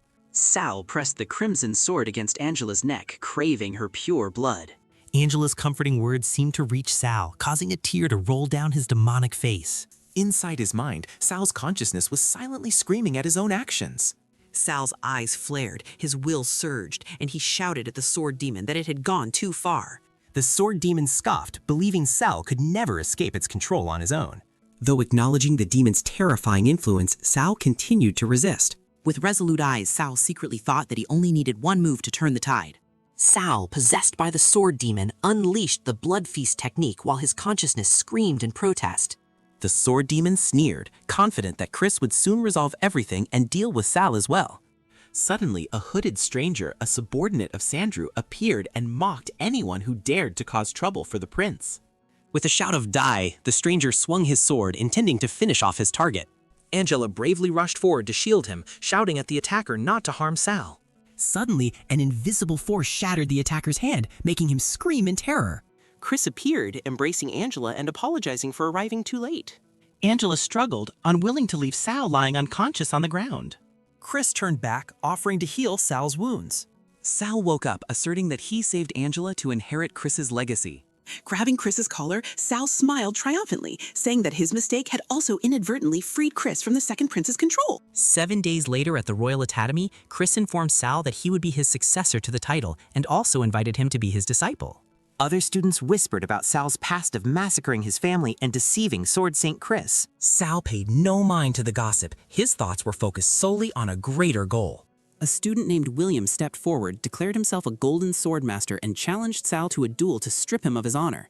Sal recognized the familiar killing intent from Second Prince Sandrew's subordinate standing behind William, realizing it was a trap. William shouted, demanding that Sal renounce his noble title and leave Chris if he dared not accept the challenge. Recalling a similar confrontation in his previous life, Sal smiled, summoned his sword, and accepted William's challenge with one condition. In the Royal Academy's Grand Hall, the crowd of students cheered, urging William to teach Sal Cooper a lesson. William didn't hesitate, charging forward with his glowing sword and shouting a challenge at Sal. He unleashed the heavy strike accumulation skill of royal swordplay, but Sal easily countered it with the Blood Shadow Light Snatch of Blood Demon swordplay. Overwhelmed by Sal's crimson energy, William was stunned to hear the taunt that he was no match for Sal. As William roared in anger, Sal secretly calculated that he needed 10 seconds of cooldown for the skill he had just used. William immediately seized the opportunity, unleashing a dizzying flurry of consecutive slashes. As Sal defended, he was astonished to realize this was the ultimate skill William had mastered since his time at the academy. Giving his opponent no time to breathe, William leapt into the air, preparing to unleash the Swallow's Return technique. He brought down a powerful heavy strike, shouting for Sal to repent for his wicked deeds. In the nick of time, Sal recalled Master Chris's warning about the dangers of blood arts to his current body. Despite the risk, Sal was determined to use his third technique, believing it was the only way to gain William's loyalty. Just as William's blade drew near, magical blood threads from Sal blocked the attack. Sal stood up, unleashing the third technique of Blood Demon swordplay, Heavenly Blood Shadow Blade. William looked up in horror at the sky, where thousands of blood blades hovered, ready to strike. Sal pressed his glowing red sword to William's neck and said he felt nostalgic seeing that interesting expression again. Suddenly, Sal burst into maniacal laughter, his bloodshot eyes revealing that he was being consumed by the power of blood magic. William anxiously realized Sal was being controlled by bloodlust and didn't know what to do to help. Losing control, Sal unleashed a massive wave of crimson energy, blowing everyone in the Grand Hall away. Just then, a mysterious figure in a red cloak appeared, holding a blazing staff. Amidst the chaos, a gray-robed student conjured ice crystals, declaring Sal a blasphemous blood art user. Another mage in a purple cloak also unleashed magical energy from his staff. Other students drew their swords, believing this dense magical power came from an evil being that deserved to be eliminated. Despite his teammates' pleas, William stood firm, declaring his eternal loyalty and readiness to die to protect Sal. A new figure stepped forward, their shoes stomping heavily on the floor. The man with long black hair looked at Sal writhing on the ground and clicked his tongue, deeming him troublesome. With a stern expression, he declared that taking advantage of someone in danger was not the Academy style. The man's pressure terrified the other students, making them feel as if they had just faced death. In another corner, Second Prince Sandrew and Maran Shavat observed, then decided to head to the Challenge Quest Hall. The mysterious man carried the unconscious Sal away, while the other groups remained stunned by the power of blood arts. A worried blonde female student wanted to help Sal, but Professor Cassidon stopped her, stating that blood arts were evil. Professor Cassidon explained that while morality and magical factions were unrelated, blood arts were an exception. In a flashback, Sao's drunken teacher explained that to master Blood Demon swordplay, one needed perfect spirit, will, and physique. Back in the present, the teacher revealed it took him 7 days to help Sal recover in a medical device. He explained that he had taught Sal how to use his bloodline power to substitute physical strength when using swordplay. The teacher angrily scolded Sal for recklessly using his not fully recovered body, risking hindering his plan to avenge the Cooper family. Sal, now recovered, calmly replied that some things were worth risking, and he trusted his teacher wouldn't let his heir cause a massacre. Suddenly, George Brandon, head of the combat division, appeared and was questioned by Sal's teacher. George Brandon ignored the teacher and informed Sal that he had to complete a challenge quest within 1 week to prove his right to stay at the academy. George Brandon warned Sal's teacher, implying Chris, not to interfere with the academy's order. Sal's teacher brushed him off, calling George a stubborn old man and advising Sal that the mission wouldn't be easy. That night, George ordered a subordinate to pour a vial of magic potion into the water source of the wild secret realm. Inside the secret realm, the animals became aggressive and mutated, their eyes glowing with an eerie red light. George smirked maliciously, thinking that Sal's fate now depended on when Chris would intervene. The next day, William sought out Sal, worried that the mission would be very difficult due to George's hatred for Sal's teacher. William explained that the situation was much more complicated as everyone had already gathered in the Grand Hall. In the crowded Grand Hall, Sal noticed many people, including George's disciple Felix, waiting for him to fail. As they passed, Sal and William caught the worried gaze of another female student. Sal confidently approached Felix's desk to register for the Combat Division's challenge quest. Felix announced that due to a mutation, Sal's quest now required a team of 4. He continued to explain smugly that Sal had to complete the quest within 3 days or face expulsion. Other students began to muck, while Felix sarcastically asked if Sal would find teammates or leave the academy. Provoked, Sal radiated a crimson killing intent, questioning whether Felix thought he couldn't find teammates. As Felix continued to insult him, Sal used his energy to form a blade pressed against his throat. Sal stipulated that if he found a team, Felix had to kneel and apologize to William, also threatening to report everything to Master Chris. Felix tried to maintain a tough facade, challenging Sal to find enough people tonight, but Sal confidently cut him off. Immediately, William, Gloria, Isaac, and Andrea stepped forward, declaring they would join Sal's team. Sal turned to look at Felix, summoned a giant crimson entity behind him, and commanded, "Please kneel and apologize." Sal coldly threatened Felix, asking if he dared to bet his very life. William tried to intervene, but Sal declared he would never let others trample on him when he had done nothing wrong. Meanwhile, Felix knelt before Master George Brandon, asking for permission to personally kill Sal. Afterwards, Sal's group, consisting of William, Andrea, and Gloria Isaac, stood together before the teleportation gate to Melessa Forest. As soon as they stepped into the secret realm, William began to explain that this was where the legacy of the mysterious mage Melessa was hidden. William continued to describe the structure of the forest, where monsters were divided into 5 levels of danger from the foot of the mountain to the peak. He warned that the fog in the forest was poisonous, and even a gold sword master could only endure it for 4 hours. Suddenly, Sal signaled the group to stop and prepare for battle, sensing something approaching. Immediately after, they saw another group of students fleeing in panic from a swarm of giant red insects. William recognized it as the hard-to-shake-off Melessa insect swarm, while a desperate female student screamed that they had been chased for 20 minutes. As the other group of students collapsed from exhaustion, Andrea flew into the air and began chanting a strange spell. William was bewildered by the fat cat hoo-hoo spell, while Andrea just playfully winked. Sal stepped forward, scolding the other students for their cowardice and running away without daring to draw their swords and fight. He unleashed his power, summoning a giant blood serpent that coiled around him. The blood serpent lunged forward, its blood energy beam easily slicing through an insect in the swarm. The monster immediately shattered into pieces under the overwhelming power of blood magic. Sal retracted his magic, casually remarking that these evil creatures were truly worthless. He turned to the group they had just saved, asking if they felt ashamed to have their enemy come to their rescue. A female student who had just been saved showed contempt, criticizing Sal as a country bumpkin with no taste. She continued to scold Sal, claiming that a bastard like him was just entertainment and offering him a retainer position if he escorted her out. Suddenly, the female student's arrogant expression turned into extreme panic as she noticed the appearance of strange entities. William warned everyone that monsters attracted by the insect swarm were approaching, and they seemed very unusual. A giant bear monster roared ferociously, emerging from the shadows and charging towards Sal's group. Sal was unfazed, casually thinking that he would kill them all, one by one. The narration explained that the Cooper family's blood demon sword art takes blood magic as its core, and Sal charged to attack the monster.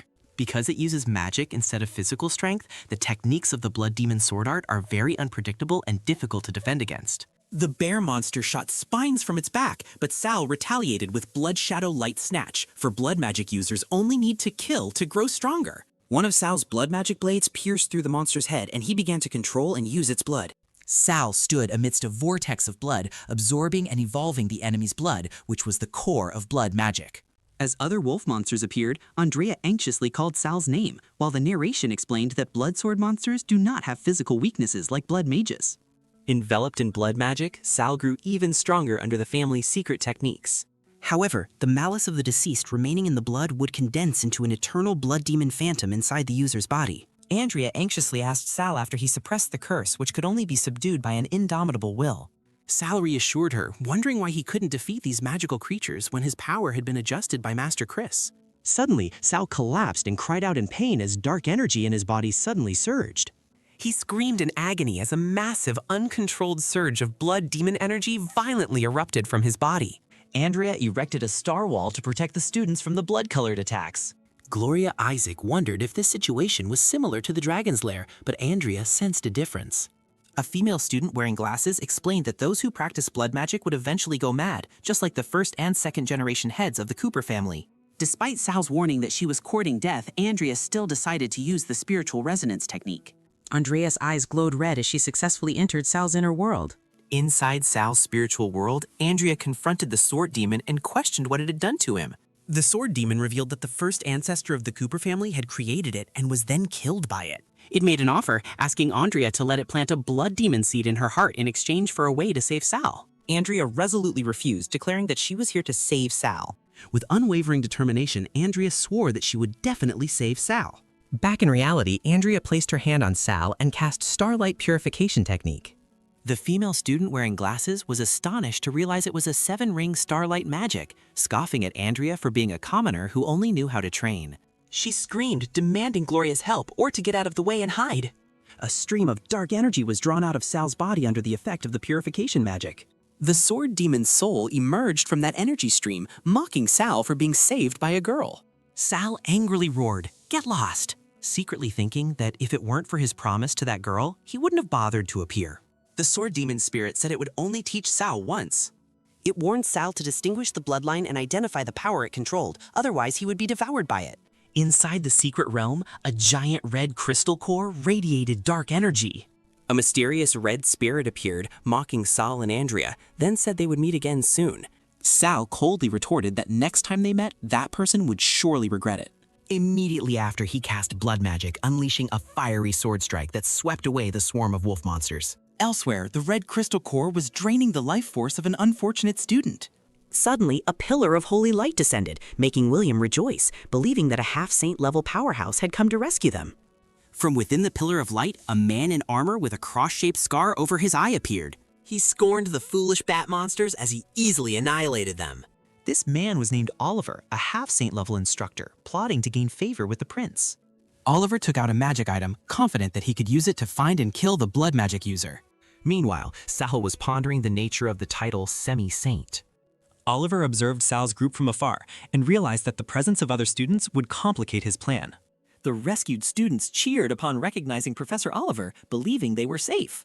Oliver decided to play the hero, eliminating the anomaly in the secret realm to gain everyone's trust first. However, Sal suddenly felt an intense killing intent directed at it. Oliver unexpectedly lunged forward, stabbing Sal through with his sword, to the horror of Andrea and the others.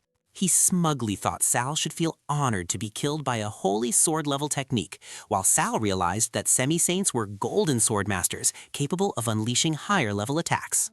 The spirit of the sword demon appeared behind a stunned Oliver, mocking the academy for creating something flashy but impractical. Oliver mocked Sal for still being alive, while also revealing the blood demon's ability to absorb an opponent's power. Sal retreated, realizing Oliver's power was not that simple. It was something entirely different. He smiled confidently, realizing he could sense and analyze the opponent's power mechanism to copy techniques in the future. Sal created a hexagonal energy shield, easily repelling Oliver. Suddenly, William lunged from behind, unleashing an imperial sword art technique aimed at Oliver. Attacked by surprise, Oliver gritted his teeth in astonishment as he had to raise his sword to block William's blow. Cornered by both Sal and William, Oliver angrily decided to use his ultimate move. He roared, ordering everyone to die, and simultaneously unleashed a wide-area energy attack. A colossal blue sword aura swept across the battlefield. From the ground, a multi-headed dark monster was summoned, terrifying everyone. Oliver stood within a protective barrier, smugly thinking that the students would be grateful to him for this practical training session. The other students desperately realized that Oliver had fled and intended to kill them all. A male student panicked, not wanting to die because he still had his family and career to uphold. Despite his fear, he mustered all his courage, drew his sword, and resolved to fight to the end. But his efforts were quickly thwarted when a monster head lunged and knocked him down. Sal yelled at William to concentrate his strength, and together they prepared to block the incoming attack. As the monsters prepared to breathe fire, Sal ordered Andrea and Gloria to protect the students he called trash. Andrea immediately erected a defensive wall, causing Gloria to complain about her naming convention for techniques. Sal Cooper demanded that William give him the crystal, despite it being the opponent's objective. Fearing that using high-level techniques would awaken the sword demon, Sal decided to use sword art and magic below the silver rank. He asked William to buy him time to prepare. William bravely faced the Dark Hydra alone, using his sword to block one of its heads. While Sal focused his energy, William had to strain himself to fend off continuous attacks from the multi-headed monster. The Hydra's grotesque heads roared, surrounding Sal as he prepared for his decisive technique. William strained and shouted Imperial Sword Art to hold on while Sal was still accumulating power. Knocked far back, William desperately asked Sal how much longer he needed to absorb the blood magic crystal. Sal replied that he only needed a few more minutes, then unleashed destructive slashes. In another development, Gloria Isaac unleashed her sword dance symphony technique. She clearly looked exhausted after performing the powerful skill. Andrea screamed in horror for help as she saw Gloria helplessly fall from the sky. Gloria's body was enveloped by a blood-red energy. Returning, Sal declared that the doomsday for the demonic beasts had arrived as a colossal blood-red spirit body appeared behind him. He swung his sword, shouting the name of the technique, Blood Flame Savage Serpent Slash. A colossal fiery serpent-shaped slash lunged forward, severing multiple heads of the Hydra. Sal calmly remarked that everything was simple after unleashing the destructive attack. The severed heads of the Dark Hydra vanished into nothingness. Oliver collapsed, Sal stood there while smoke rose from the battlefield. Suddenly, another group of knights appeared, their leader stunned as he called out Lucy. The knight yelled, accusing Sal of being an evil demon cultivating blood magic, one who abandoned his family and harmed his brethren. A blonde knight in the group couldn't contain his rage, roared, and swung his sword to attack. His sword only plunged into empty ground as Sal had vanished in a flash. Realizing he had been saved, the leading knight knelt before Sal, begging for forgiveness for his ignorance and expressing gratitude. All the rescued students also knelt simultaneously, thanking Sal for saving their lives. Suddenly, the female student wearing glasses pointed to the sky and shouted in alarm. A colossal cloud of gruesome red insects was swarming toward them. Sal's eyes glowed red as he activated his blood sight ability to analyze the enemy. Through his special vision, he realized the insect swarm was connected by energy lines, concealing some secret. Sal ordered Andrea to protect the students, then unleashed the Blood Shadow Light Snatch technique. His blood-red shadow plunged straight into the lake, following the energy trail that the insect swarm was protecting. Underwater, Sal discovered that the Melissa insect swarm was actually just a tool to harvest life force. He found a beating heart placed within a magic array, realizing the true goal was to revive a mage named Melissa. Believing that the one who stole life force to prolong their existence deserved to die, Sal unleashed Blood Serpent Frenzy Feast to destroy the heart. On the ground, the students were surprised to feel their magic power and physical strength suddenly recover. A spatial gate unexpectedly opened, causing Sal to realize he had accidentally found the exit from the secret realm. The students cheered joyfully as the secret realm gate opened, delighted to finally leave this damned place. A blonde female student worriedly asked Sal how he was, and he replied that he had fully recovered and found 2 items at the bottom of the lake. The girl recognized that the crystal vial contained the exact same poison scent found in the monsters' bodies and suggested taking it back for the teachers to examine. A swordsman wearing glasses identified the other crystal as a disaster grade type, but worried that Sal's mission would fail because they had run out of magic stones. Hearing this, another student immediately brought his bag of magic stones, telling Sal to use them to complete the mission. Immediately after, all the other students also offered their magic stones in unison, making one person secretly think that Sal had finally been accepted by everyone. Meanwhile, George Brandon hid behind a tree, determined to keep everything a secret so as not to affect the second prince's plan to take over the academy. Elsewhere, Oliver was annoyed that the secret realm gate opened earlier than expected and wondered who had survived. Seeing Sal's group emerge from the gate, he secretly cursed, wondering why they hadn't just died in there. Sal sensed the killing intent and immediately used Blood Shadow Seizing Light to block Oliver's surprise attack. The two female students accompanying Sal screamed in horror when they saw him being ambushed. Sal activated Blood Vision, blood energy wings flaring behind him as he declared he had seen Oliver's death. Oliver roared in fury, swinging his sword to attack, but Sal coldly retorted that it was he who would die. Two streams of red and yellow energy clashed violently, sending Oliver flying backward. Sal landed steadily, but the impact sent the blue crystal vial flying from his person. George Brandon rushed forward, loudly demanding that everyone stop. George questioned Oliver, but he contemptuously replied that the lives of the students were nothing compared to the second prince's mission, causing George to declare he would kill the one who poisoned the secret realm. The students panicked upon hearing they had been poisoned, and a girl wearing glasses demanded George provide proof. George confidently unrolled a magic scroll, declaring it an item personally created by the headmaster.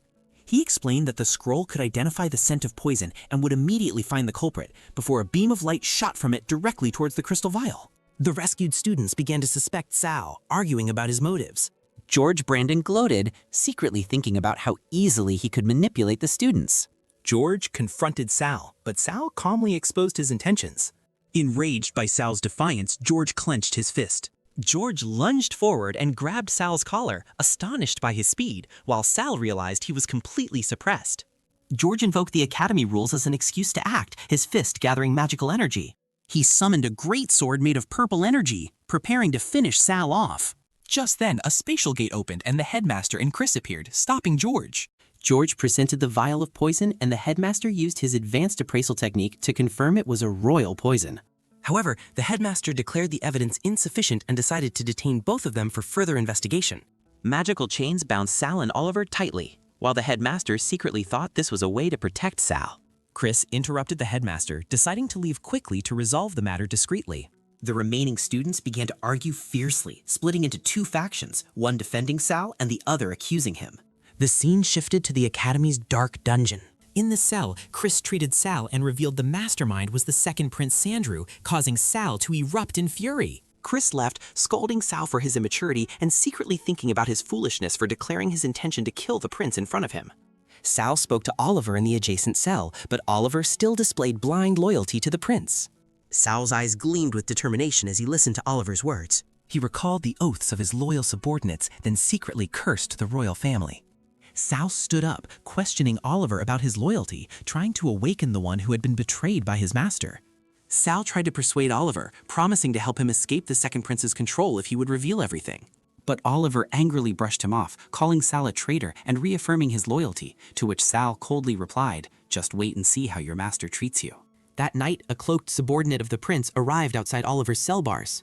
The individual announced that the second prince had arranged a match between Oliver and Sal at the Beast Arena, considering it his last chance. He threw Oliver a vial of medicine called Vine of Life, promising it would bring ultimate glory, and Oliver swore to obey even if it meant death. As Oliver stared at the vial, Sal's warning echoed in his mind. That thing would surely kill him. Sal recalled the image of someone who had sacrificed their entire life for their family, only to become a lost soul. Meanwhile, at the Empire's Beast Arena, the crowd was cheering excitedly as the match was about to begin. Sal and Oliver stood facing each other in the ring, preparing for a battle to the death. The announcer declared that both warriors would first have to withstand an attack from a magical beast, and the last one standing would receive the reward. When the cage was opened, a terrifying tentacle beast appeared and the match officially began.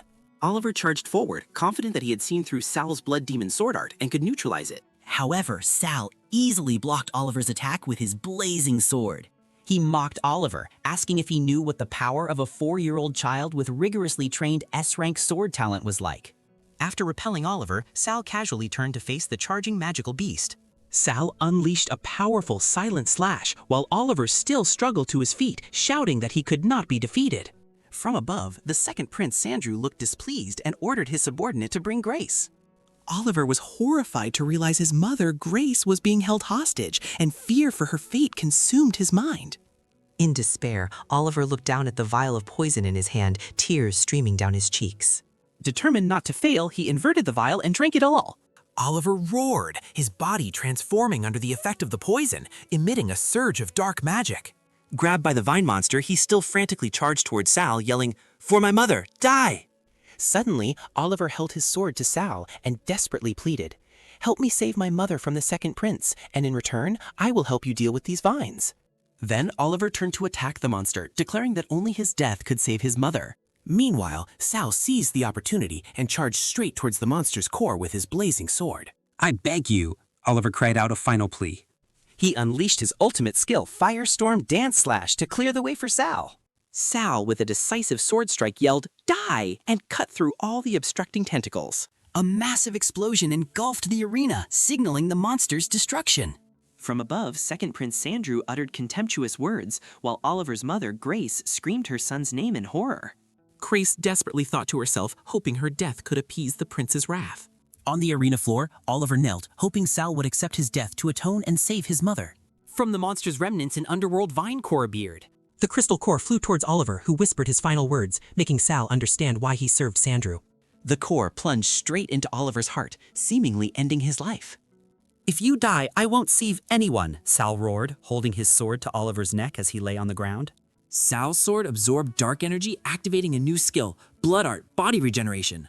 Without hesitation, Sal plunged his sword straight into Oliver's chest. Sal explained that the vine's blood could neutralize the poison, then used blood magic to heal Oliver and told him to rest. Witnessing everything, Sandrew exclaimed in astonishment, not expecting Blood Art to be so powerful that it could defeat both a Calamity-level monster and a half-saint swordmaster. Second Prince Sandrew granted Sale, the victor, an optional reward. To Sandra's surprise, Sal pointed towards Grace, Oliver's mother, and declared he wanted her. Sandrew grabbed Grace, deeming Sal a true-born blood art practitioner. With a sinister smile, Sandrew invited Sal to become the blade in his hand, praising his bloodthirsty nature.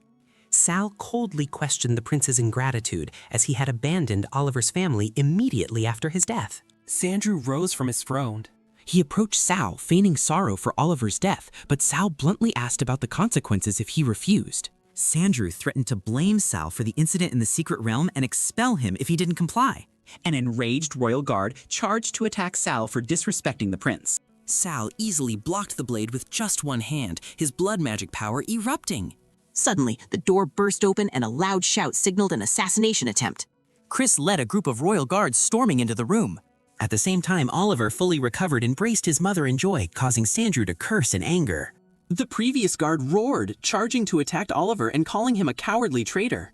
However, he was immediately bound in mid-air by Sal's shadow threads. Sal unleashed his power, preparing to activate the skill Blood Shadow Light Snatch. In a flash, Sal held his blazing sword to Sandrew's neck, mocking his useless authority. Sandrew turned to question Chris, the captain of the guards, asking why he didn't kill the assassin and accusing him of treasonous intent. Without a word of explanation, Chris swung his sword, decisively striking down the guard who had acted on his own. Chris stood between the two, declaring his sole loyalty was to the king.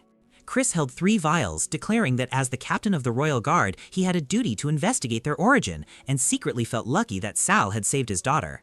Second Prince Sandrew worried that if the investigation continued, his grand plan would be delayed and he would be imprisoned by the king. Facing the interrogation, Sandrew brazenly blamed Moran Shavat, claiming he didn't know why the vials were with Oliver. He continued his act, ordering Moran to be summoned for punishment, while Sal secretly realized Sandrew was the mastermind behind everything. When Moran Shavat appeared in fear, Sal decided to kill Moran first to disrupt the prince's plan without implicating Chris. Without a warning, Sal unleashed a blood magic attack, summoning a blazing red energy python that lunged straight towards Moran.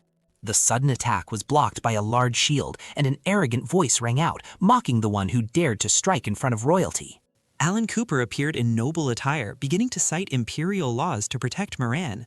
He smirked, explaining that by law, even if Moran had killed Sal, he would only need to compensate and apologize. Alan concluded that Sal was still alive, Moran had not violated any imperial rules.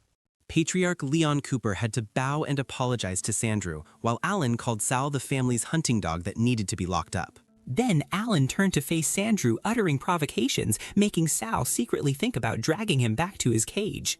As the two left, Chris expressed surprise at Sal's calm reaction. He didn't understand why Sal could ignore Alan's public insults. Sal secretly thought there was no need to be angry, as Alan was already bound by his shadow oath, causing the entire Cooper family to suffer. He recalled the extreme pain the oath inflicted upon Alan and his parents. Sal speculated that matriarch Hera Cooper must have also accompanied Alan to the academy. He analyzed that the student exchange conference was merely a pretext for the second prince to recruit talents and build factions to seize power. Meanwhile, 2 of Sandrew's guards lost their composure, loudly threatening Sal, but he calmly dismissed them as mere barking dogs. Sal declared that in the upcoming student exchange event, there would be many talents for him to defeat and ally with. He decisively pushed the guards aside, stating he had no time to waste with them. Sal's teacher appeared, smiling and praising his students' growth. The teacher announced that he had arranged a meeting with Headmaster Albus, who was very interested in the inheritance of the Blood Demon Sword Saint. A black crow circled above the Royal Academy's grand training ground. There, Headmaster Albus challenged Sal to attack him with his strongest move, but Sal hesitated and refused. Albus laughed and said that if Sal respected his elders, then he would make the first move. Immediately, a giant blue magic hand was summoned and lunged towards a stunned Sal. Overwhelmed by the sudden attack, Sal was astonished to realize that the headmaster could use magic without incantations. He quickly used blood magic as a cushion, thinking that the power of this blow was no less than a full force slash from a holy sword. Albus summoned a training golem and encouraged Sal, a golden swordmaster, to use his full power. With determined crimson eyes, Sal accepted the headmaster's challenge. He unleashed the inherited technique Crimson Storm, but Albus remarked that it was too flashy and lacked focus. Albus realized Sal was using Blood Flame, a technique that burned his own blood energy to increase damage. Sal continued to unleash the Savage Serpent move, prompting Albus to warn that this reckless act would cause the blood demon within him to devour its host. The warning came too late. A colossal blood demon entity emerged from Sal, roaring for slaughter as he lost control. The blood demon recognized Albus and roared, causing the headmaster to remark that its consciousness was identical to young blood Cooper's. Seeing the critical situation, Sal's teacher frantically cried out that he couldn't take it anymore. Albus remained calm, declaring that he knew and would temporarily seal the demon to protect Sal. Headmaster Albus sternly ordered Sal Cooper to cease using blood magic until he had completely mastered the blood demon puppet. Sal panicked, realizing that the new student exchange ceremony was about to begin and he wouldn't be able to use his most familiar techniques. Sal's teacher explained that this was why he needed special training to control his blood, while Albus warned about the dangers of addiction to blood magic swordplay. The teacher recalled the dark history of the Cooper family's invincible armies being annihilated overnight, hinting at the danger stemming from their own power. In the library, Sal deduced that uncontrolled blood magic swordplay was the cause, and that was why this history was not recorded at the academy. Albus emphasized that Sal must master blood magic to protect those he cared about within the academy. Sal accepted the headmaster's guidance, and immediately afterward, his teacher urged him to begin the special training course. A black crow led the way into a secret passage, while the teacher explained that the less people knew about this training session, the better. The teacher placed a hand on Sal's shoulder, leading him to the secret training location. The black crow suddenly looked astonished and inexplicably blushed. It turned out Sal was shirtless, preparing for the training, standing before a large bathtub filled with red medicinal herbs. Outside, the teacher smiled mysteriously as he watched the crow fly away, muttering that the academy was about to get noisier. Illusions of the crow flew around Sal as he soaked in the medicinal bath, while it secretly thought that this was just an ordinary herbal bath. The atmosphere at the academy became lively as the annual duel ceremony for new students officially began, attracting a large audience. The MC announced that the event also featured the heads of legendary ducal families. Second Prince Andrew and the esteemed family head sat in the stands, ready to witness the talents of the new students.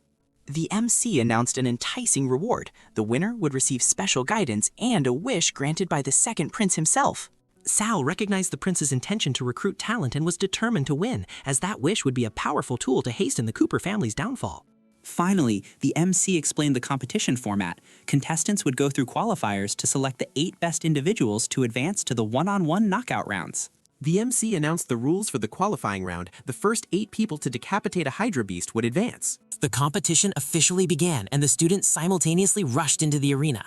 In the blink of an eye, one of the Hydra's heads was severed by a rare natural magic attack. Sal recognized the culprit as a new female student from the Forest family with formidable S-rank talent. The girl transformed into a giant energy crow, soaring straight towards the beast. Suddenly, a chain battle axe flew through the air. The axe plunged into the Hydra's head, snatching the victory right from under the crow's nose to everyone's astonishment. The axe's chain was pulled forcefully back towards its owner. A blonde warrior named Thoradin Drenki appeared, proudly raising his trophy. The female forest student raged, transforming into a divine crow to confront Thoradin, while Sal observed the encounter with interest. Thoradin confidently used the Hydra head as a shield, easily blocking his opponent's lightning attack. He scoffed and was announced by the MC as the first to pass the qualifying round, thanks to the Dronki family's renowned defensive abilities. Other students, including William, were all terrified by Thoradin's overwhelming power. Just then, Gloria Asak appeared, deeming Thoradin's victory a mere sneak attack and preparing to make her move. With a single slash, Gloria severed another Hydra head, making Sal recognize his opponent from his previous life. Another student stood up and rallied, calling on his classmates to coordinate their attacks. Under relentless attack, the Hydra went berserk and lunged ahead towards Andrea, forcing Sal to shout a warning. Sal rushed in just in time, using a fiery sword slash to decapitate the Hydra and protect Andrea. Andrea was astonished by Saul's power, while he calmly realized that the monster's strength had been intentionally suppressed by the Academy. A teammate excitedly ran up to Sal, showing off the Hydra head he had just severed, believing their team was about to pass the qualifiers. Sal looked at the suppressed Hydra and secretly thought that besides its head, he wanted to take something else from it. He shouted loudly, telling Andrea, Gloria, and William to step back so he could use this beast as a training exercise. Even without blood magic, Sal confidently faced the Hydra's fire magic attack thanks to his enhanced body. With his blazing sword, Sal charged straight into the monster's purple magic stream.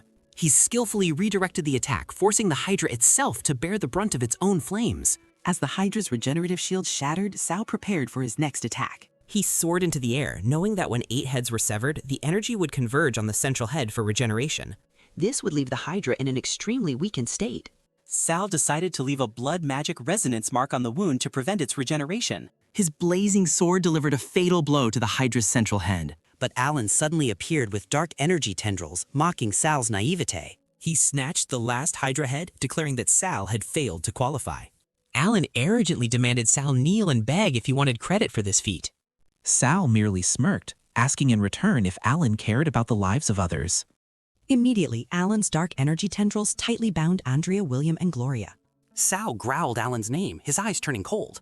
Meanwhile, the injured Hydra head began to regenerate. Surrounded by the regrowing snake heads, Sal truly raged, silently cursing Alan for seeking his own death.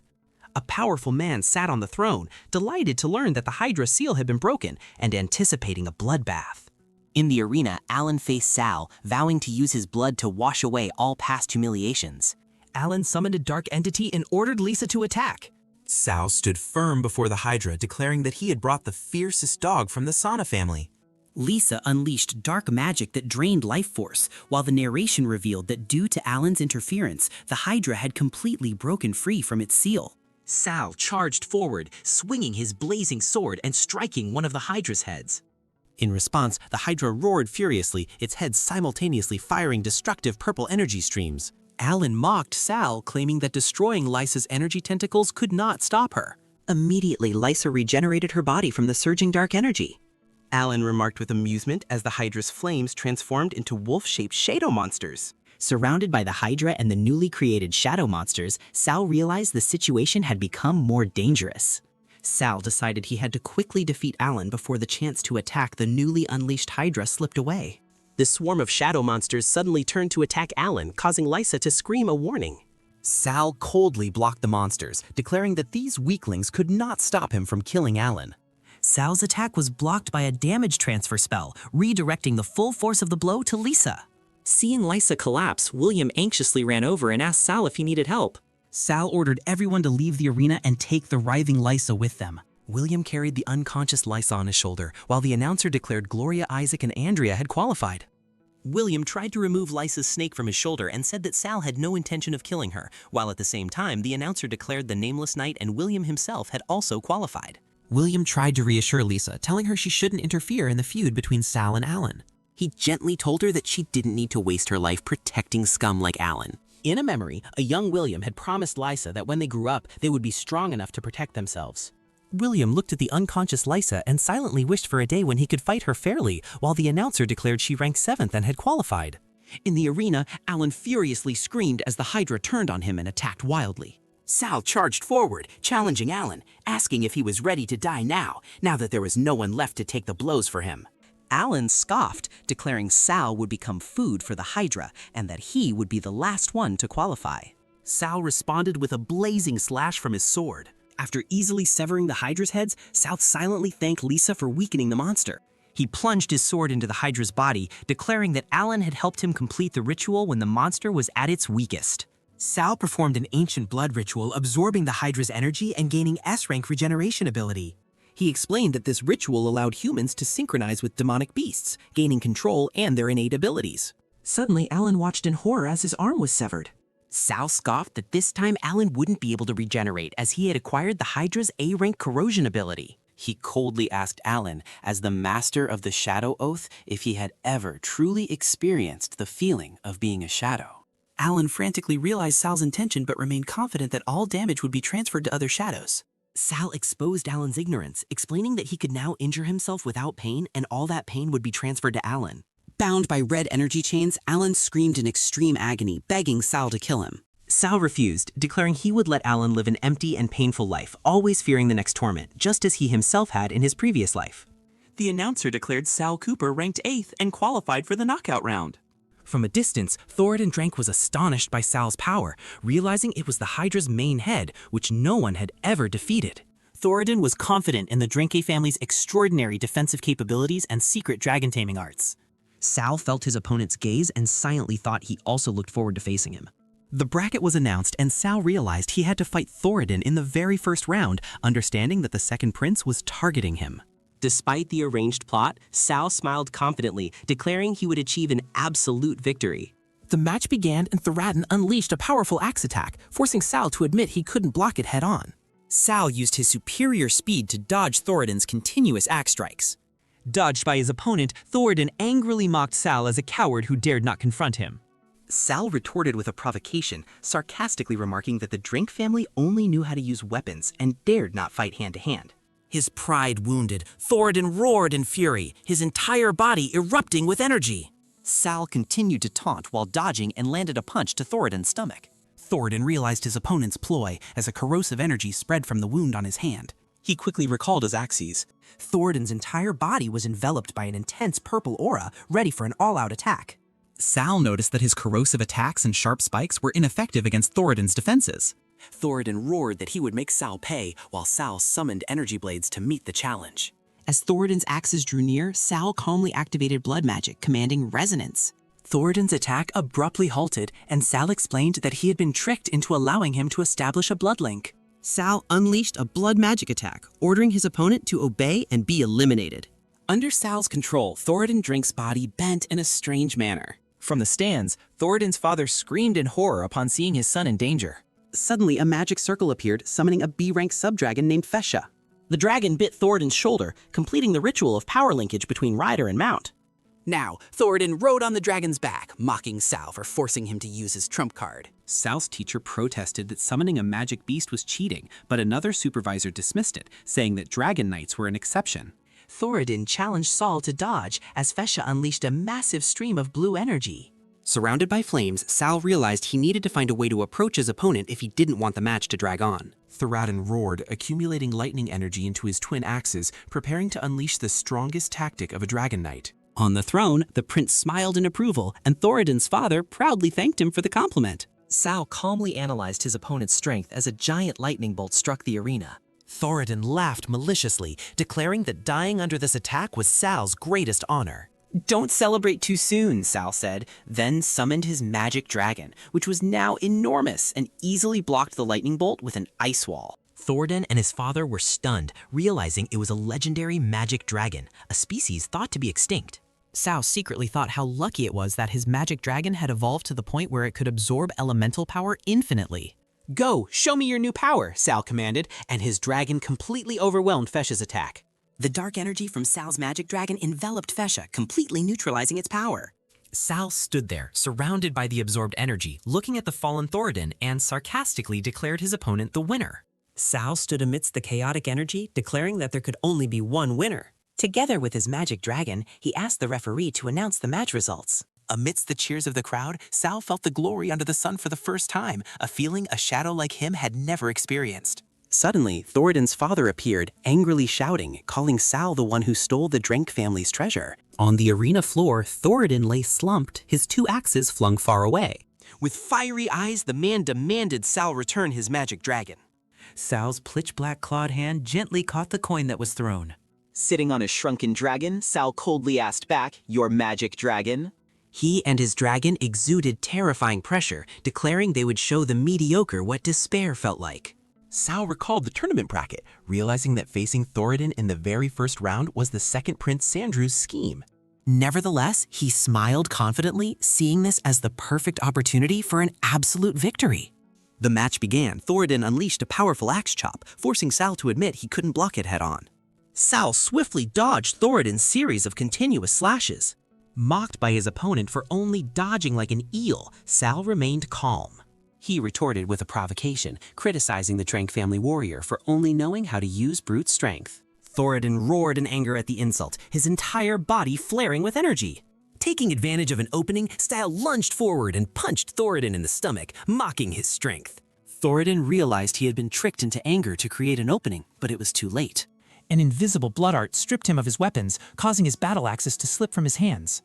In a fit of rage, Thoradin Drank roared, unleashing a surge of purple magical energy. Sal Cooper was secretly astonished, admitting that his attacks could not penetrate his opponent's defense.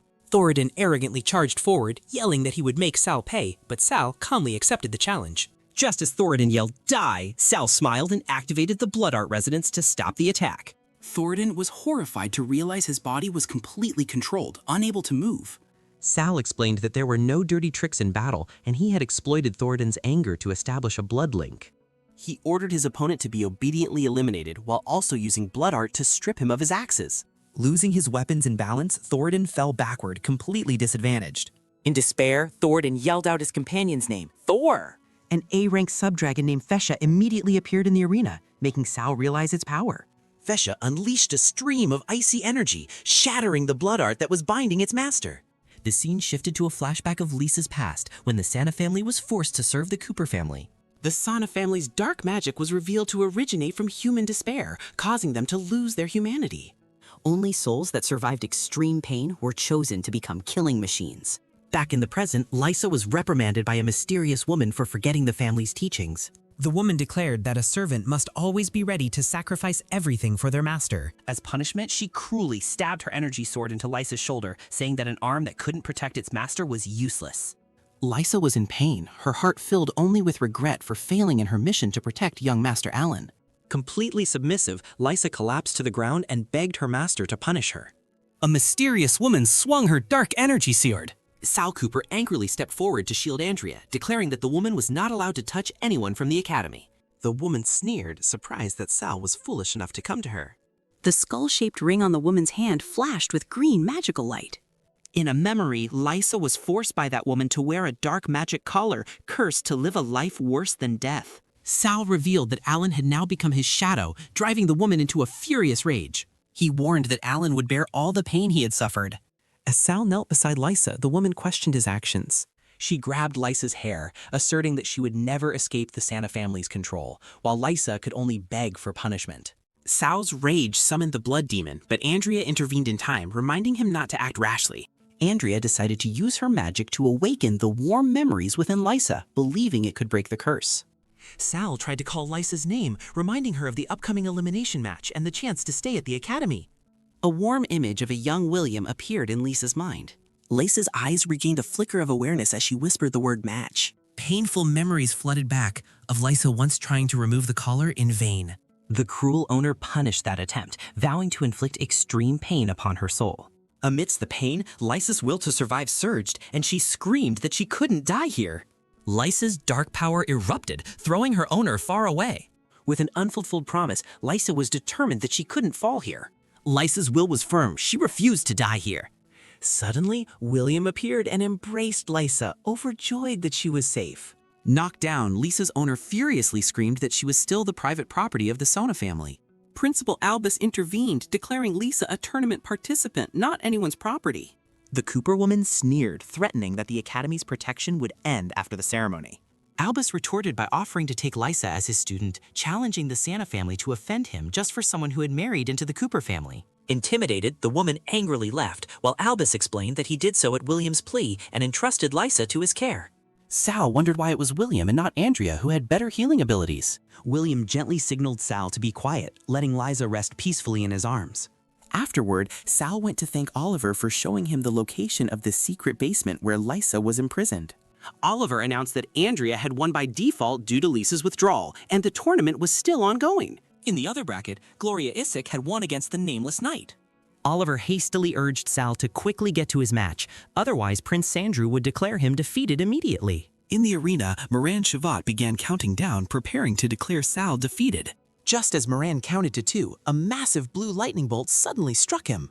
Sal Cooper, riding his now gigantic Thunder Flame magic dragon, descended, mocking Moran's impatience. He confidently declared to his opponent, the female swordsman of the Forest family, that the match could begin. The female swordsman, whom Sal called Luna, said little, raised her energy bow, and shouted. She fired a blazing lightning arrow called Thunder Flame Roar. Sal decided to end the match quickly, not giving his opponent a chance to use old tricks again. Overwhelmed by the cool attack, Luna fell from the arena, giving Sal the victory. However, because the Thunderflame Magic Dragon's power was too overwhelming, the Academy enacted a rule prohibiting the use of magic beasts in subsequent matches. After reviewing the tournament bracket, Sal warned Andrea that her next opponent, the Nameless Knight, was extremely unpredictable. He even advised her to forfeit if she encountered danger, which annoyed Professor Cassidon standing nearby. Entering the arena, Andrea silently thanked Sal while he wondered why he had never heard of the Nameless Knight in his previous life. Andrea unleashed a 3-element combined attack, earning silent praise from Professor Cassidon, despite the skill's rather childish name. The Nameless Knight stood still, allowing the 3 streams of ice, lightning, and dark magic to rush straight towards him. All the attacks vanished, and Sal realized that the magic energy had been completely devoured by his opponent. As the Nameless Knight prepared to counterattack, Sal hastily shouted a warning to Andrea about his ultimate move. A massive magical wind vortex was created, not only neutralizing the attack, but also using its very power to counterattack. Sal caught Andrea as she was blown off the arena floor, admitting that the Nameless Knight's power surpassed that of other opponents. The final match was announced. Sal would face the Nameless Knight to contend for the Academy's new leader title. In the stands, a group of people mocked Sal, claiming that the defeated dog's luck had run out. The crowd also joined in, shouting for the Nameless Knight to destroy the outcast of the family. Despite the hostility, Sal merely responded with a confident smile. He declared to his opponent that even if he was the strongest, the ultimate victor could only be him. Sal charged forward, determined to use his sword to shatter the disguised armor and the arrogant prejudices aimed at him. Sal realized that what had devoured Andrea's attack was not a skill, but a weapon that relied on absorbed magic to charge its energy. The Nameless Knight challenged Sal, inviting him to see if he was truly invincible. He confidently declared that all resistance was futile, as Sal would be unable to break his absolute defense. Sal retorted that the scales of justice would bring punishment down upon his opponent's arrogance. He performed a hand seal, his eyes gleaming with determination. Sal scoffed at the Nameless Knight, asserting that his boiling blood could not be blown away by his wind. He declared that there was no such thing as absolute defense, because relying on inanimate objects always had deadly blind spots. A new skill was activated, Blood Lava, a blood domain that doubled the Blood Demon Swordsman's power and speed. Sal explained that if others couldn't break through the defense, it was because their attacks weren't strong enough. Or not focused enough, just as an attack pierced the Nameless Knight's defense. Sal growled, asking how much of his blood magic his opponent could swallow. The Nameless Knight laughed heartily, calling Sal a battle maniac and admitting he was worthy of being his opponent. He took off his heavy armor, inviting Sal to a real battle. Sal smirked at the offer, warning that the nobles should never underestimate a blood demon swordsman living in the shadows. The Nameless Knight raised his sword to defend against the incoming storm of blood magic. A gigantic blood orb suddenly formed and engulfed him. Inside the domain, the Nameless Knight was astonished to realize Sal had already planted blood magic while he was busy defending. Sal pressed his glowing red sword against his overwhelming opponent's neck, declaring he would expose the arrogant knight's true identity. Leonard Richards held his sword to Sal Cooper's throat, admitting he was the first to achieve that. However, he declared the victor was yet to be decided, then activated his S-rank weapon, Angel's Wings. Sal Cooper recognized the legendary weapon and secretly assessed that this opponent was far from simple. As Leonard Richards soared through the air, Sal Cooper sarcastically remarked that wasn't all of his power. Sal Cooper charged to attack, declaring he wouldn't give his opponent a second to breathe. Called an arrogant brat, Leonard Richards blocked the attack and roared that it was time to teach Sal Cooper a lesson. Sal Cooper didn't flinch, yelled again, and continued to plunge into the fight. With a warlike smile, Sal Cooper challenged his opponent to give it his all. Leonard Richards burst into hearty laughter at the intense battle and unleashed a massive energy explosion. From afar, a mysterious man recognized Leonard Richards' weapon and techniques, wondering why the one he once taught had returned. In midair, the two swordsmen continued to clash in a fierce engagement. Meanwhile, a noble ordered Moore and Shavat that today was the day Leonard Richards must die. Leonard Richards asked in astonishment why Sal Cooper's swordsmanship was on par with his own and grew stronger with each strike. Sal Cooper revealed that his blood magic wasn't just for trapping opponents, but also created a domain of blood lava that aided regeneration and supplied energy. Understanding the situation, Leonard Richards decided to drain all of Sal Cooper's blood energy with his Holy Sword Storm skill. Sal Cooper calmly replied that one should never underestimate the power of a blood magic knight. His blood energy condensed into a colossal blood demon, letting out a savage laugh about the battle between light and shadow. The demonic entity mocked its opponent, asking if he still intended to struggle against death. Sal Cooper stared at the battle with confident and resolute eyes. Sal Cooper soared upwards, declaring that his opponent was the one who would struggle. Bound tightly by chains of blood energy, Leonard Richards exclaimed in astonishment, "Cunning! You used blood energy to bind me again?" Sal Cooper scoffed that blood energy possessed life, and the more one struggled, the tighter it would bind, while also challenging his opponent to unleash all his trump cards. Leonard Richards immediately summoned the Hand of the Undead, an S-rank dark magic weapon capable of controlling all living creatures. With the withering death ability that could drain life force, he admitted he never expected to be forced to use this weapon. He said that if the battle were based solely on skill, Sal Cooper would have won, implying that the power from his equipment was superior. Sal Cooper sensed something was amiss. Although his opponent had previously shown goodwill, he now exuded an even more dangerous killing intent. In a fleeting flashback, a voice warned Leonard Richards to be careful while training with his weapon. Sal Cooper deduced that whoever could orchestrate a major ambush right within the academy, their identity was certainly not ordinary. The mask shattered, revealing the nameless knight to be Crown Prince Leonard Richards, whom Sal Cooper knew had died young in his previous life. Sal Cooper recalled that Leonard Richards' death was likely due to continuous assassinations from nobles, with Second Prince Sandrew feigning innocence as the victim. Leonard Richards recognized the assassins appearing once again, calling them persistent hyenas. He knew that once they caught his scent, they would never let go. Using the armory form of angel's wings, Leonard Richards summoned countless divine weapons and swore that the rebels who dared to assassinate royalty must die. Realizing this was an opportunity to impress the Crown Prince, Sal Cooper decided to deal with the assassins so he wouldn't have to worry about the Second Prince anymore. Sal Cooper also decided not to conceal his true strength, declaring he would show everyone the power of a godslayer from his previous life.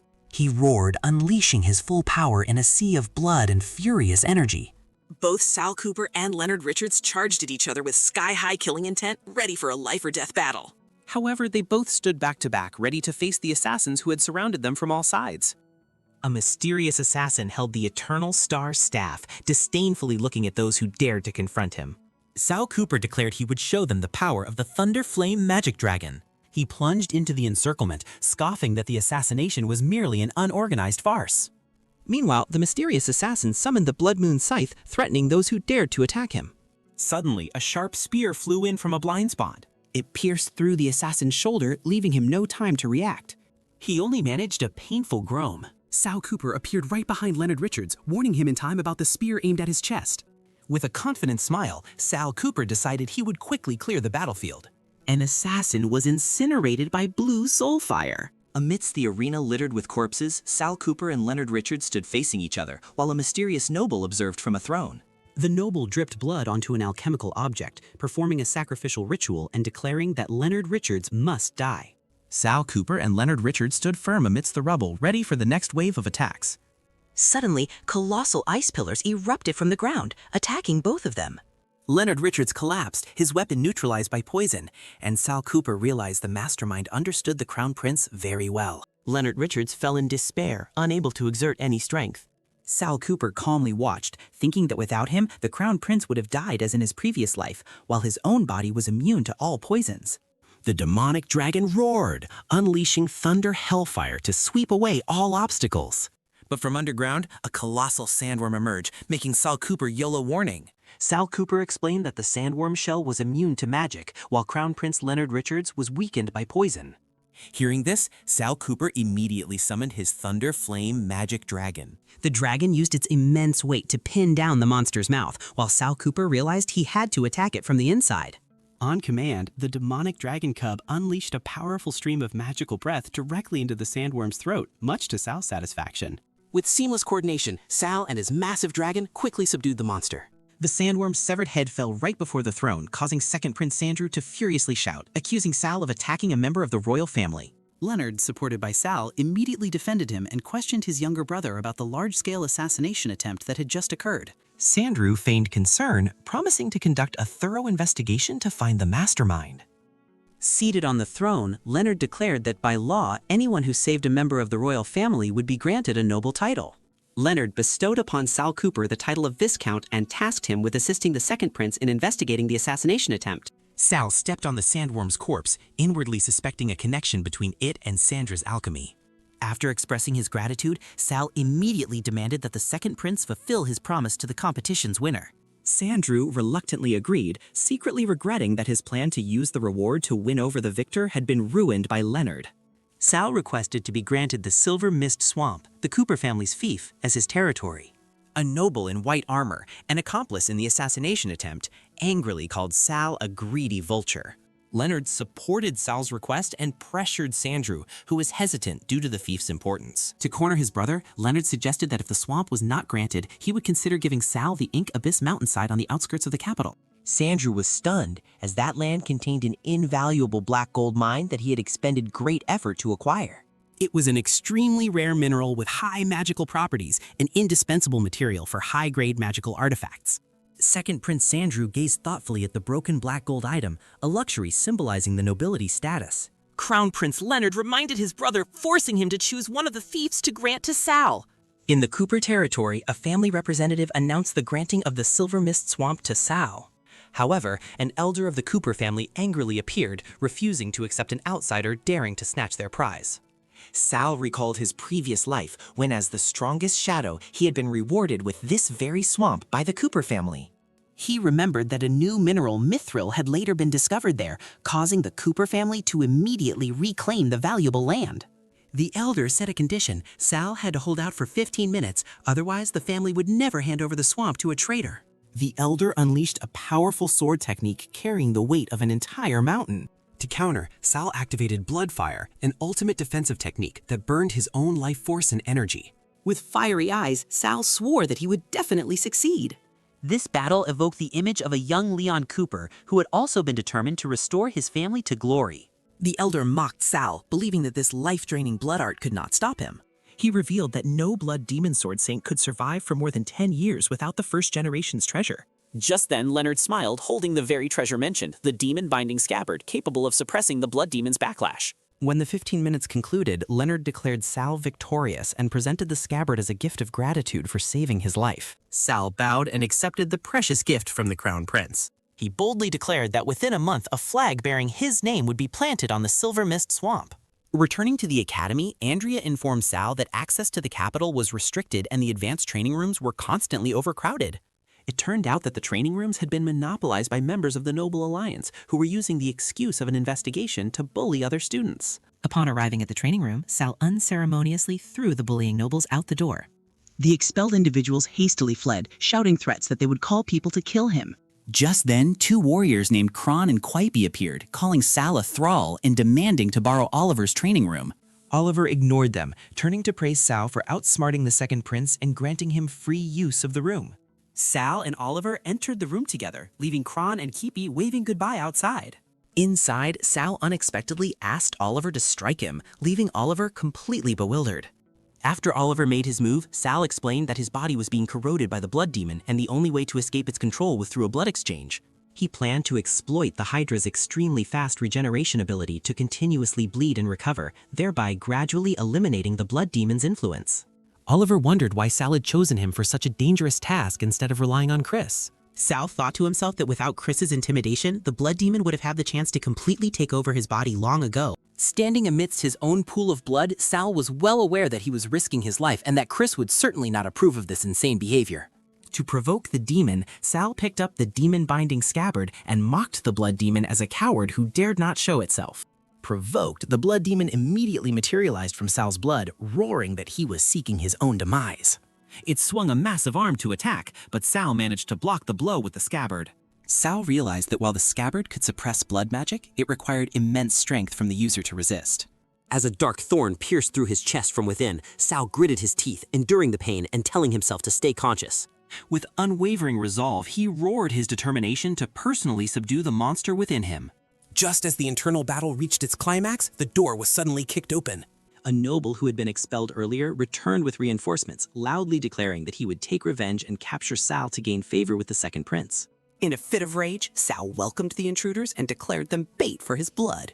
An arrogant noble asked Sal if he still intended to resist. Sal retaliated by unleashing a surge of dark energy, declaring that they were the ones who had to fight for their lives. He easily struck down the nobles, trapping them in a boiling pool of blood, and thought to himself that they had brought their own demise. Suddenly, a silver-haired sword saint of the Noble Alliance appeared, questioning Sal's reckless behavior. A magical chain was thrown to restrain him. At the Sword Saint's command, 2 large subordinates used the immovable mountain skill to bind Sal tightly. The Sword Saint thanked Oliver for his help, but Oliver coldly warned everyone to leave immediately.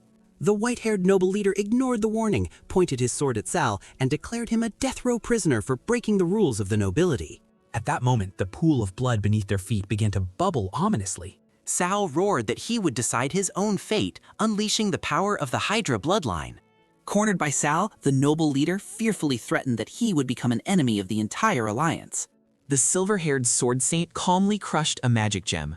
He laughed loudly, boasting that he had reported Saul's crimes to the strongest sword saint, and even Chris couldn't save him. Sal scoffed that they wouldn't live long enough to be rescued, as a gigantic multi-eyed blood demon emerged from his blood, making the nobles scream in horror. The monster's sharp fangs lunged forward, devouring the screaming noble. After absorbing the attackers, the blood demon transformed into a colossal form and told Sal that these snacks were nowhere near as delicious as his own flesh and blood.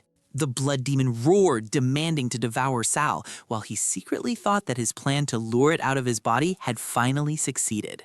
Just then, Oliver appeared beside Sal and offered help, while the blood demon echoed the pained cries for help of one of the victims it had swallowed.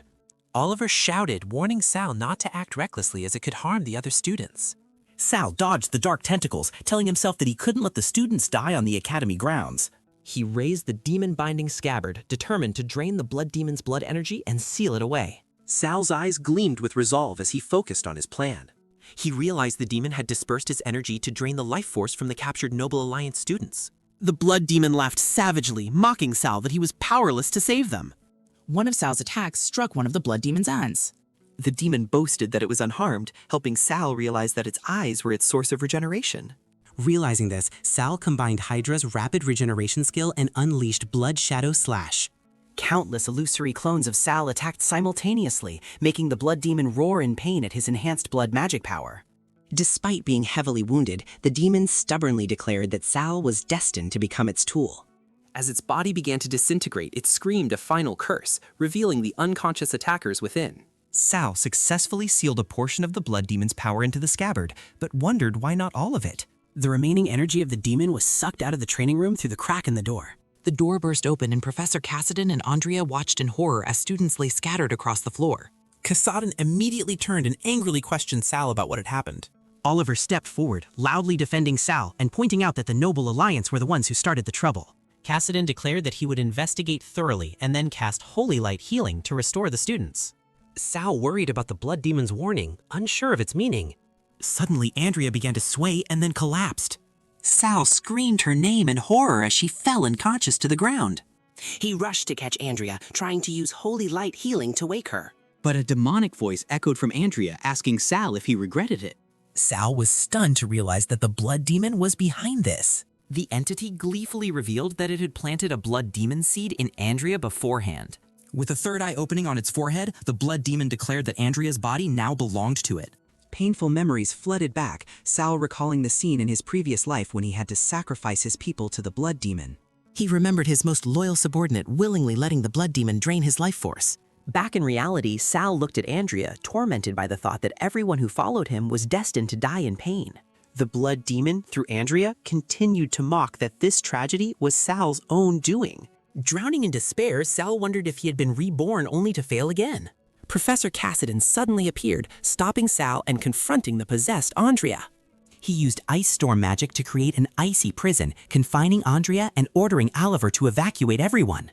Watching Oliver help the other students, Sal regained his resolve, believing he could still save Andrea. Inside the ice prison, Cassidon deployed the Star Purification Formation and urged Sal to quickly find a solution. The purification formation emitted a blue light, attempting to suppress the blood demon's power. Trapped in the ice prison, the blood demon roared that Sal was only pushing Andrea to her death. It mocked that the only way to expel it was to drain Andrea's life force. Without hesitation, Sal cut his own palm. He declared that he would use his own blood as a catalyst for the formation, asking Professor Kassadin to put all his effort in maintaining it. The blood demon furiously shattered the ice, deeming Sal's efforts ridiculous.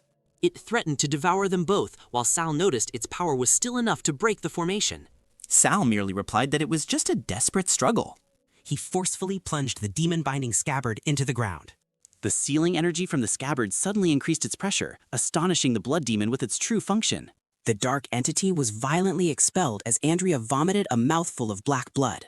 Back to normal, Andrea weakly thanked Professor Kassadin and Sal, with the professor reassuring her that she was safe. Sal stood on the head of the newly sealed blood demon, his hand firmly gripping his sheathed sword. Suddenly, he noted something amiss and shouted a warning that the blood demon had not been completely destroyed. Professor Kassadin turned back in horror, seeing Andrea possessed once more, charging from behind. Its hand, with sharp claws, reached out toward the professor. Sal lunged forward in time, blocking the attack with his scabbard, and Kassadin realized they had been tricked. The blood demon laughed triumphantly, revealing that it had tricked them, and now there was no staff to imprison it. Sal calmly faced it, declaring that he didn't need to imprison it. Instead of sealing the blood demon, Sal Cooper reached for the falling demon-binding scabbard. He drew his sword, declaring that he would eradicate the blood demon's existence from this world. Andrea screamed in horror, unable to believe Sal had destroyed the Cooper family's most precious treasure. From within the chaotic energy, she recognized the soul of the first patriarch, Lord Bled. The soul of Blood Cooper appeared, praising Sal's decisionness and how he knew he was slumbering within the scabbard. Sal explained that only the Creator's dwelling could suppress the blood demon. He revealed that the true treasure mentioned in the legends was the soul of Bled Cooper. Bled Cooper acknowledged Sal's wisdom and bestowed upon him his strongest skill, bloodline domination, along with a warning about its power. Back in reality, Sal anxiously inquired about Andrea's condition, while Professor Kassadin advised him to master blood magic instead of being consumed by it. Andrea burst into tears, feeling guilty that the professor's staff was broken, but he reassured her that their safety was what mattered. Sal thanked the professor and offered to take care of replacing the staff. His demonic dragon cub then produced a giant magic crystal. Sal confidently promised to forge the professor an even better new weapon, helping him shine in the upcoming tournament. At the Noble Alliance's auction house, an arrogant student boasted that he could have defeated Sal if he possessed the black gold demonic cloak. Sal, sitting right behind him, coldly spoke up. "So, you're the one who wants to defeat me." The student fell off his chair in fright, while a warrior sitting next to Sal commented on the foolishness of the nobles. Finally, the cloak was sold for 25,000 gold to Luna of the Lester family, making Sal recognize an acquaintance. Another female warrior mocked Thoradin Drank, remarking that the Forrester family truly had more money than sense for buying that cloak. The last item of the auction was introduced, the Black Gold Rose Magic Staff, with a starting bid of 10,000 gold. As soon as George Brandon made a bid, Professor Kassadin immediately raised the price to 50,000 gold. Kassadin angrily questioned George, a warrior, as to why he was competing for a magic staff. Amidst George's taunts, Sal unexpectedly joined in, bidding 100,000 gold to buy the staff for Kassadin. George sneered, doubting Sal's financial capability for such an auction. Thoradin Drank stood up and declared that his family would cover all costs for Sal because they wanted to acquire the demonic dragon bloodline. Provoked, George raised the price to 500,000 gold after a back-and-forth bidding war with Sal. Sal casually raised the price to 1 million gold, scoffing that it seemed to be the limit of George's fortune. In a fit of rage, George wagered all his combat badges and even the sword of Katina, his most prized trophy. Seeing his opponent fall into the trap, Sal smiled cunningly and declared he would yield the staff. The auctioneer announced George as the winner, while Sal warned that taking advantage of others would come at a price. Kassadin realized he had been tricked by Sal, but still anxiously reminded him of his promise for a new weapon. Sal confidently promised the weapon would be ready in time for the tournament, secretly thinking about the mithril ore his demonic dragon cub had retrieved from the Silver Mist Swamp. He recalled his previous life, when weapons forged from mithril had made the Cooper family patriarchs invincible. Sal proudly held up the newly completed mithril staff, asserting that it was far superior to any black gold weapon. The scene shifted to the Arcane Tower where the Noble Alliance Championship was being held. Here, Professor Kassadin held the new staff, clearly feeling the powerful flow of magic within. In the match, George Brandon charged to attack, mocking Kassadin for losing focus. George Brandon taunted Cassidon, claiming that without a familiar weapon, he could only defend. From the stands, Thoradin Drank was astonished as the staff blocked a warrior's attack, while Sal Cooper remained calm. George continued to provoke, saying that a staff in a mage's hand that couldn't cast spells was just a useless piece of metal. Cassadin replied that he didn't need advanced spells, a simple fireball would suffice. He began to gather a massive amount of magic into the staff's tip to cast Grand Fireball, leaving George and Brandon stunned. A colossal fireball was unleashed, its heat cracking the arena floor. Submerged in a sea of flames, George screamed in astonishment that a mere piece of metal could conduct magic better than even black gold. A female warrior frantically called for Sal to control the magic, fearing that Cassidon would kill his opponent. Cassadin's eyes gleamed with determination as he fully mastered his power. Suddenly, the entire colossal fireball was absorbed back into the crystal at the staff's tip. Cassidon was astonished himself by the staff's incredible magic amplification and zero energy loss. The staff's power was derived from the thunderflame of the demonic dragon cub during its forging process. Sal smiled, silently wondering if the professor was satisfied with the mithril staff he had gifted, while his demonic dragon cub appeared behind him. He realized that monopolizing the mithril supply would bring him countless allies and opportunities in the future. Cassadin's disguise shattered, revealing her true form as a beautiful woman with pink hair who declared that she was very satisfied. Sal was utterly dumbfounded, blushing as he realized Professor Cassidon was actually a woman. Cassadin smiled charmingly, conjuring a crystal rose from the staff's tip. Professor Cassidon approached Sal Cooper, used a rose to lift his chin, and invited him to her office, alone at midnight.